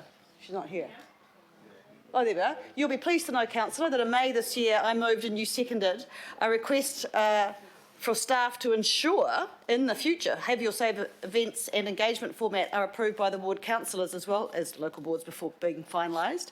And you'll also be pleased to note that staff have already spoken to local board services following our communication with them, and they have agreed as well. So we, with the agreement of the current mover of this item, and myself as seconder, councillor, we can just note the resolution, previous resolution that is stronger and still stands. Question on that, if you don't mind, Madam Chair. So if we pass that resolution in May and we get to now and we're giving the dates didn't work, what was this even taken any notice of? So we haven't got specific dates. We've only got outlines of dates. Thank you, haven't we? Yeah, proposed dates. However, the engagement advisors have been in touch with all of your CSAs to check that you're available for the proposed Have Your Say events. So one of the first things we can do between now and the end of the week is to check that through with our CSAs. All right? Thank you. So without any further ado there, we have a mover and a seconder. All those in favour say aye. Aye. Against? Carried. Thank you. Now we move on to item 9. And we have Andrew, Aaron, Eric, Beth, Ross. Are you coming back? No. No. Maybe? No. Andrew. Looks as if you're on your lonesome, Andrew. Parole. Right, now, I just draw your attention, councillors, to some slightly extra words I've added to the resolution to get some context around some of that, some understanding as to why. Thank you. Andrew. Good morning. From officers to make changes to some of our targeted rates and fees and charges, to maintain cost recovery and in many cases provide some assistance to ratepayers or improve the transparency of our costs. When we discussed this at the workshop, we had a few questions from councillors. We have distributed last night responses to those questions that give you further information that was sought on a number of the issues here. The first issue on the list, I'll just run quickly through them, then I'll come back to the waste issue to give you some more information. So the first issues are around some proposed increases to our waste targeted rates to recover some of the additional costs we're facing. We're also proposing to change our charging for the first swimming pool fencing safety inspection from a one-off 3-yearly charge to a charge of $44 a year on the rates bill, making it easier for the customers. They only have to pay one bill. Makes it also easier for the councillors, or for the council, sorry, by reducing our administration costs.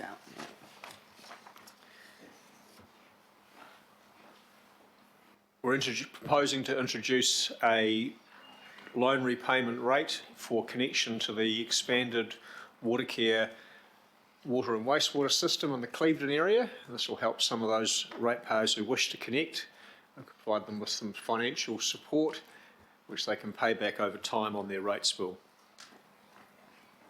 Got a number of expansions and additions to business improvement districts that are being consulted on. Decisions on those will be made only after there's been support indicated in ballots by the businesses who'll be paying the charges.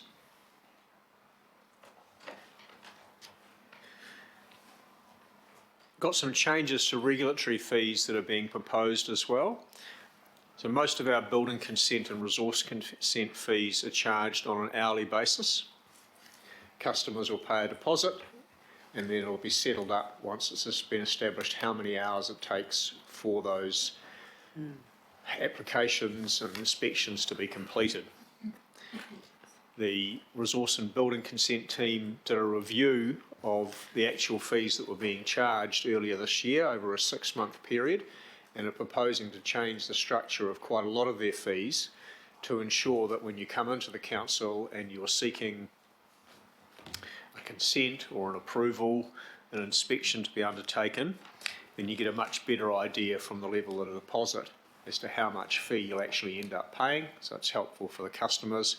It also helps us in making the administration of the charges easier. There's a few other changes to the nature of the charges in there as well. A few of them are related to improving cost recovery.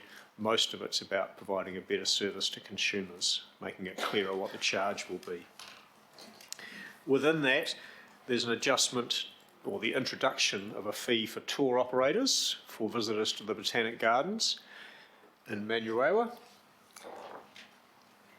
This will be focused on the tour bus operators. There'll be no barriers for other visitors, nothing like, not like what we have at the museum, for example, the War Memorial Museum. And the $20 fee will be part of the contract that's with the operators. So that'll be what they're allowed to charge.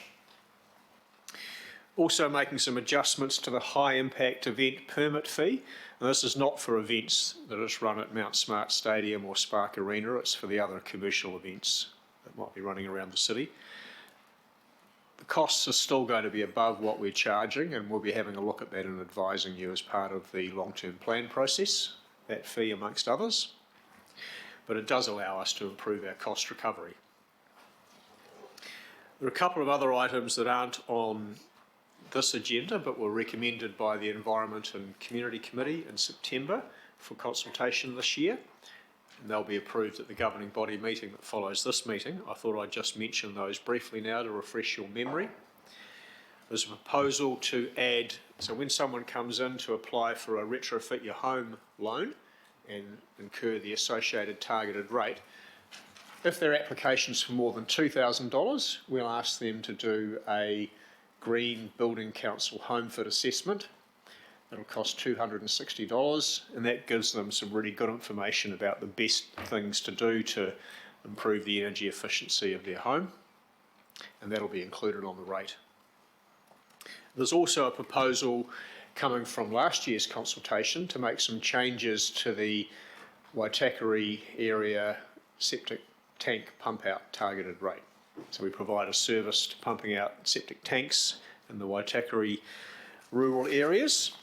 The proposal on the table is that the service be removed in the Upper Harbour local board and another neighbouring local board area I've forgotten, and Henderson Massey, apologies, and retained in the Waitakere Ranges local board area where there was a lot of support from the community who liked the convenience of the service.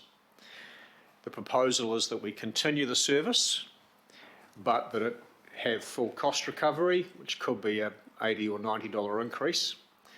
So they'd be paying the full costs of having their wastewater systems maintained, the same as other septic tank owners in Auckland, and the same for all of those who are connected to the reticulated system.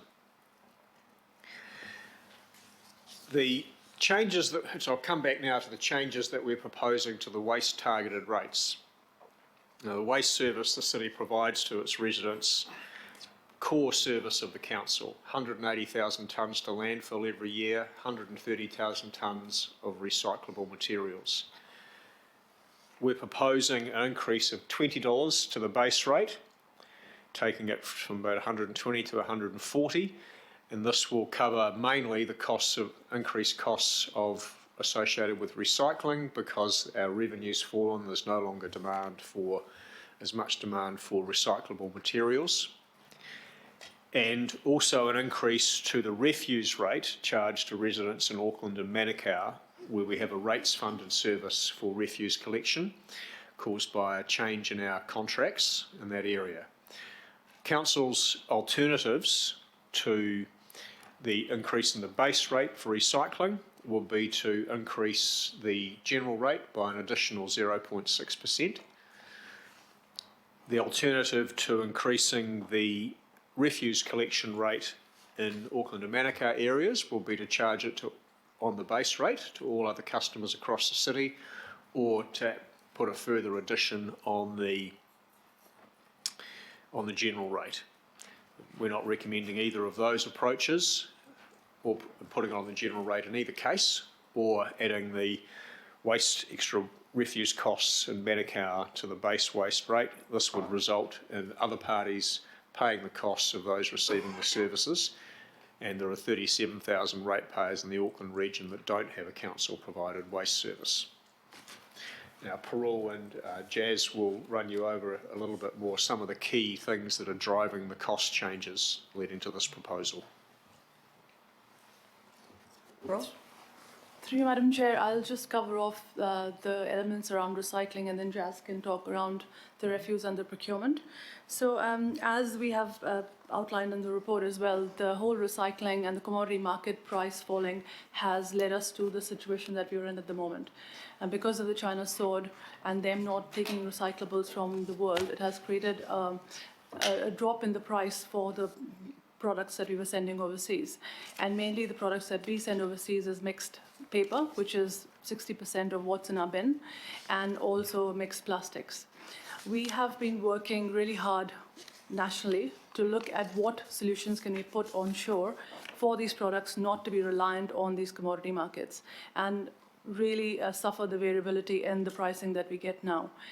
There has been movement from government. They put forward a provincial growth fund for about $40 million for trying to tackle plastics, but fibre remains a matter of concern. And we are really working hard with them, with the ministry, to say this is a matter of concern and we need to look at some national solutions to take us forward. We're also working with industry to make sure that there is capacity within the country to deal with the fibre, and that's mixed paper, and then to look at products that can be utilized within the country. However, while that happens, there is a need to continue with our recycling service. And we will be reliant on those international markets till the time we don't have onshore processing and onshore markets for our products. And to keep the service going, it is essential that we have a funding source to make it sustainable. So that's a bit of background in terms of what's happening in that recycling space. Thank you. Jazz, do you want to add anything? Sure. Madam Chair, so in terms of the procurement process that's been run on the waste collection contracts, so that's referred to as the 3 bins collection contracts, just mindful that a decision's been made in the confidential agenda of the Strategic Procurement Committee this afternoon. But overall, we're seeing projected cost savings over the 10-year proposed term. However, we just want to say that there is a little bit of phasing issues. That's where these budget costs are associated, and we can really reveal all of those details once the decision making has happened through the committee this afternoon. Right, thank you. I have Councillor Newman as for a question. Deputy Mayor. Andrew, I'm not sure if you can answer it.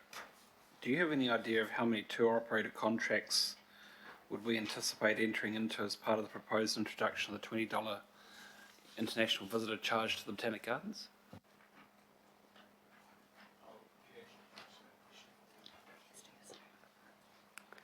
Thanks, Angela. Morning. There is currently 13 contracts in place through the Regional Parks Concessionaire program, but the scope of how many contracts that we could enter into is quite wide. Is there any information available as to how many international visitors there might be, and then how many of the international visitors are there by way of organised tours as a subset of the total number? Not entirely. We do know that a lot of the tour buses which are visiting sometimes do so outside of hours. So we're looking at how we can manage those, and also the numbers that are provided in terms of international visitors have come through surveying, so not necessarily the tour operators. And how would you, what options do you have for managing those who visit outside of hours? Because the Botanic Gardens are quite accessible. There isn't just one point of entry. There are a number of points of entry, and people are entering the gardens at all different hours. So ultimately that will come through the relationships that we'll build with the operators. Specifically, some of the key ones that are that want to include the gardens as part of a product. Okay, so there's more discussion in that space, but thank you, Angela and Andrew, on that. And I did have a question for Pyrrhal, if I may, Chair. So Pyrrhal, do you have any sort of information on any modelled level of subsidy that would be required for recycling that would be diverted to an onshore processing facility? Through you, Madam Chair, not at this point in time, because it'll depend on what is the facility doing, and that it is looking at big numbers in terms of what the initial studies that we have done. Whether that's subsidy coming from us or from government investing into it as a stakeholder is something that we're still working through.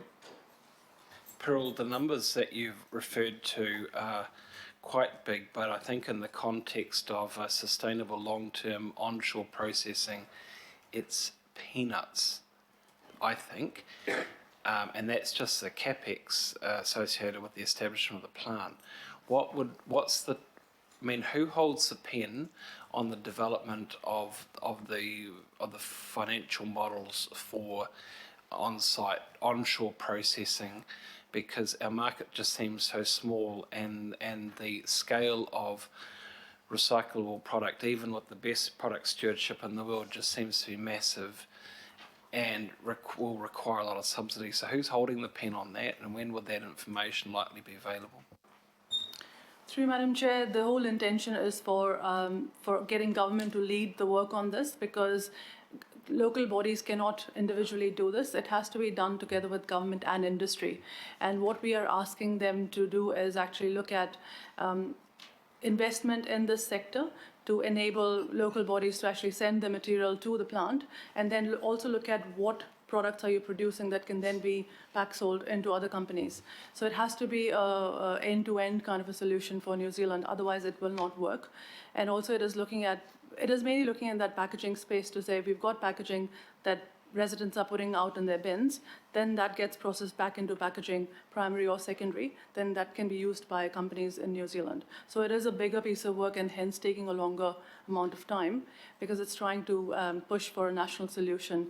Part of the Ministry for the Environment's work is to look at an infrastructure plan for New Zealand, which is around diversion, and that will have this as part of that as well.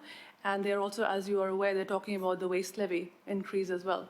And as part of that money that comes into that pot, they would be looking at investments through that as well. So would that be ready in time for the long-term plan discussion? Because it just seems like such an urgent thing, given that the bottom has fallen out of the market in terms of an offshore option. So in the new year, we are they have a national resource recovery task force that has been set up, and that is looking at working on that. So by the LTP time, we should have more information. Thank you, Councillor. Councillor Cashmore. Thank you, Madam Chair. Just quickly to Andrew, for the Cleveland targeted rate, and I don't live there, by the way, for the wastewater solutions, that will only be affected to houses who do connect up in the village, because not all houses are able to connect up in the village. Andrew.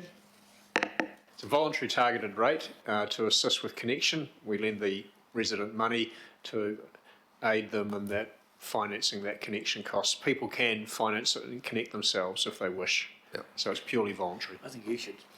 The long pipe.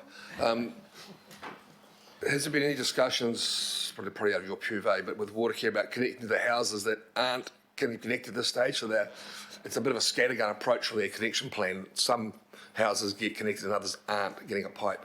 So is there any look at expansion of their program that you know of? No. No, I'm not aware of the answer to that, but we can find out for you. I'll chase that up with Watercare directly. And secondly, to Pyrrhal, the work that you've been doing with the government, because you've got basically your department is holding intelligence on a lot of this work as far as the China's Ford's concerned, the 360,000 tonnes of cardboard paper waste that we can repurpose in this country, re-export as quality paper or packaging materials offshore. And are we at the business case stage yet to present that to the government? Through you, Madam Chair, we have shared all the information that we had developed, and we're asking actually for funding to spearhead further work on it, but that hasn't come through as yet. However, with the National Resource Recovery Task Force that they have set up, I am chairing that piece of work as well, so we will make sure that it gets prioritized and worked on. Thank you. Has an answer to your question, Councillor. Through you, Madam Chair. The properties that are currently zoned urban in Clevedon that are not getting Watercare's wastewater service to them are particularly around the back towards Camp Sladden. Healthy Waters Department is currently working with community facilities to look at the business case for extending the network to service the public toilets and the camp itself, because obviously there's a large number of visitors that use those facilities. Therefore, if we can develop the case for council to extend the network to service its own facilities, the residents that live along that route will have an opportunity to connect. Right. Always give perfect answers, Councillor. Councillor Walker. I've got a couple of questions about the proposed charge for the Auckland Botanic Gardens, and it goes to the charge but also the information that's informing it. And when I look at item 16, it mentions officers also recommend the introduction of an international visitor fee for the Auckland Botanic Gardens to align with fees charged by the Auckland Art Gallery, Auckland War Memorial Museum and International Practice.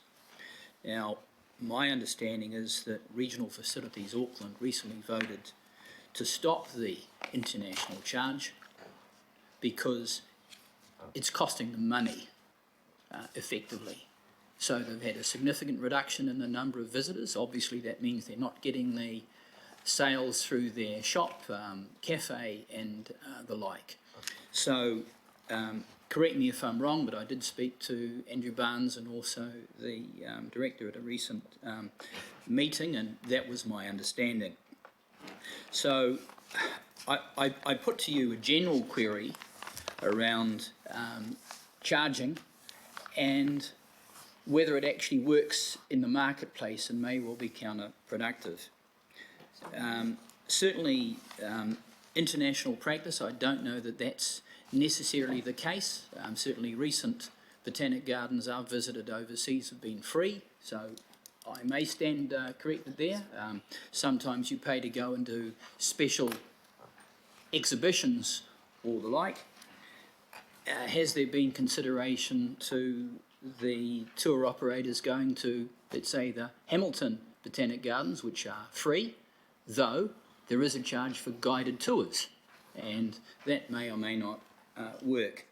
So I would really like to have some much better information on this, and I think that if we're going out for consultation, that we should be informing people about the pros and cons of something, not just saying that we think this is going to work because patently it may not work. And then the other question I've got, given that we have a strong and large Pacifica population in the south, will there be an impact on those people who are international visitors going to the regional botanic gardens? So just a few questions there, querying international practice, querying Auckland Art Gallery, querying what supporting information we're going out with, querying whether it's going to work or not. Certainly. With regards to the Auckland Art Gallery, I met with the Visitor Services Manager there. He did indicate that they had seen some drop in numbers. However, they had also not had the two major exhibitions that had the year previously. The numbers where they saw a decrease was with the backpacker market, but he did report that they had seen some incremental increases to their shop spend and their per cap spend in the cafe, which was what we kind of used to inform this as well. Can you confirm their vote? That is, the RFA board voted on the issue? No, I haven't. I have not heard the RFA, but I can follow that up, certainly. With regards to international practice, there are a number of gardens in the UK, Eden Project namely as one, where they charge all of their visitors and they offer a free pass for locals, where they can opt in to purchase a pass. What we're proposing at the gardens is not to put any barriers in place, so there wouldn't be a cashier as people come in. We'd be looking at targeting the tour operators and the online sellers and putting a contract in place so that they can't on-sell the gardens as a product at a higher price. And there would not be any impact on visitors that would be coming in either local or with their local family potentially. Thank you very much. Is that right? So, Board Member Taipuri. Kia ora, Madam Chair. Kia ora. Ka nui te mihi ki a koutou e tēnei wā. Just a small one around the Māori impact statement. So I'll cut to the chase. Would you agree that there's a short-term impact on Māori and former Manukau city area who are required to pay a base rate and don't have the option of bin tag, where in the world of reducing waste and creating incentives, they have an impact where they can't have that choice, where others in Auckland do? Andrew? Yes, that will be an increase of the $14 a year for Māori, or $16 for Māori in those areas. The average charge for residents in Auckland for their waste will be about the same as the charge in all the other areas of the city with the bin tags for people who have 37 bins out a year at $4 a year. Yes, it's less, actually. It's less. Oh, very close. And if you put out more than 37 bins, if you put out one a week, it's still cheaper than the bin tags. Yeah. But if you don't put out that many, it's cheaper. Yes. So that's a short-term impact on those who don't have that choice, correct? Yep, that's the increase. Okay, so what I'm trying to get to is you probably could have recognised that in the Māori impact statement. Thanks. Very cool. Thank you. Councillor Henderson. Thank you, Madam Chair. And this question was what I'd alluded to right at the beginning of the day. Point 7 of this report, it says the average cost for residents will be on par with or lower than the cost of the rest of the city. Now, you've just told us the costs, and I was going to ask you about that. Can you clarify this statement in light of the fact that the average annual cost per ratepayer per year is about the same with the adopted changes, no matter where you live? Yes. Yeah, so this statement on point 7, that's not correct? Because it says here lower than the cost of the rest of the city. I'm a bit confused. It says on par. On par with or lower than? Lower. It actually is slightly lower if you do 37 times 3. Yeah. I suppose so. Also, if you put it, I think the set-out rate's probably a bit higher in Auckland and Manukau, and we're not paying $4 for that. Cool. So just the final follow-up question. Were we to adopt these changes, would that indicate that actually it is a fairer system across Auckland after the changes than before, in your opinion?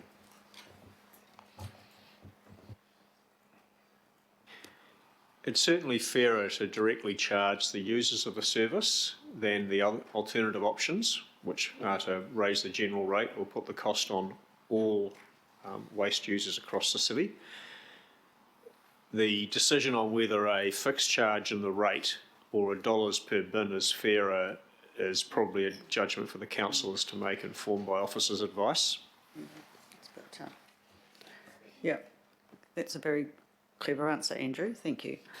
With no further speaking or questions, I'll move the recommendations. Do I have a seconder, Councillor Henderson? Thank you. All those in favour say aye. Chair. Oh. No, I just wanted to ask that my vote be recorded against on A Roman numeral 10, the Botanic Gardens. Oh, Botanica for Manaroba. Right. Right. I'll just run that past us again. All those in favour say aye. Against, carry, noting that Councillor Walker and Councillor Newman have a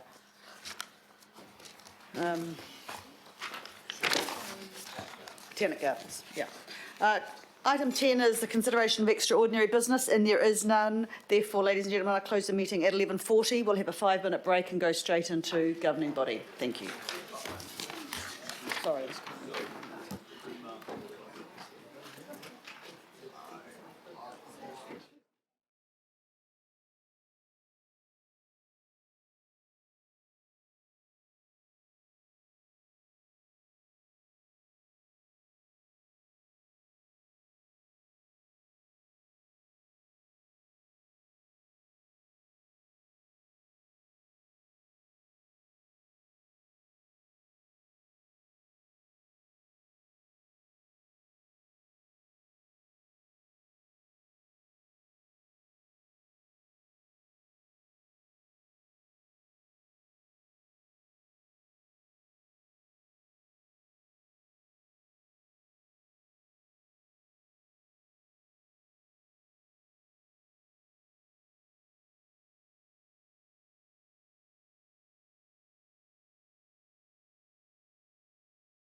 think this generally is quite quick and you'll get to lunch in time.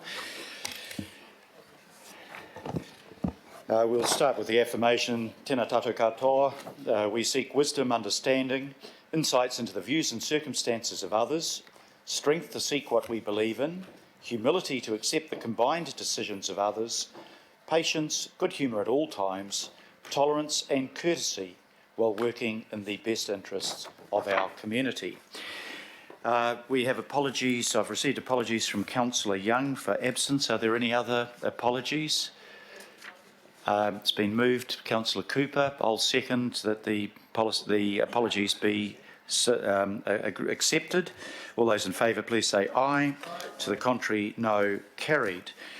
Declaration of interest. Is there any councillor that needs to declare an interest at this session? There are no petitions. There is no public input. There is no local government, local board input. There are no known extraordinary items, and we come to item 8, which is the annual budget consultation material overview, and the resolution is to accept the recommendations from the Finance and Performance Committee. I think they were passed unamended. So are there any questions? Is there any comment? Councillor Filipaina. Your Worship, not to prolong the GB, but can you ensure that when the documents go out, Your Worship, that we don't have, which I saw in your proposal, $0.5 million? That confused me. So if we just put $500,000 instead of doing that, that'll be great in the documents. That's all. I'll ask officers to take that on board. Thank you. Councillor. Any further questions, comments? If not, I will put the resolution. All those in favour, please say aye. To the contrary, no. Carried. We come now to item 9 on the agenda, rates and fee issues for the annual budget consultation. And the motion on the screen is to agree to recommendations from the Finance and Performance Committee. I'll move that. Councillor Simpson might like to second it.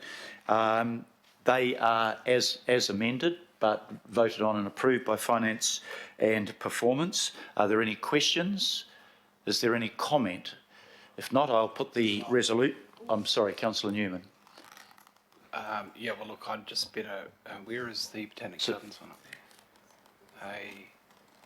Sorry, you're looking for. Yeah, A Roman numeral 10. If I can just have my vote against recorded. Okay, and Councillor Watson isn't here to ask him if he wishes to do likewise. Oh, sorry. My apologies, Councillor Watson. Councillor Walker is not here.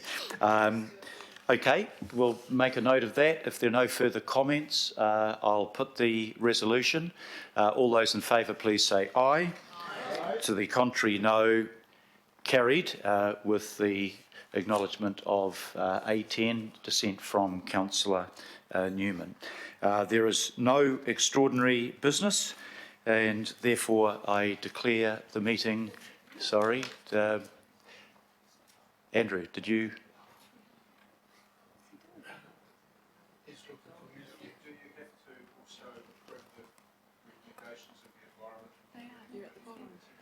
They are, as I understand, at the bottom of the paper. Andrew, thank you for being observant on that. Okay, we declare the meeting closed. Thank you very much. Record.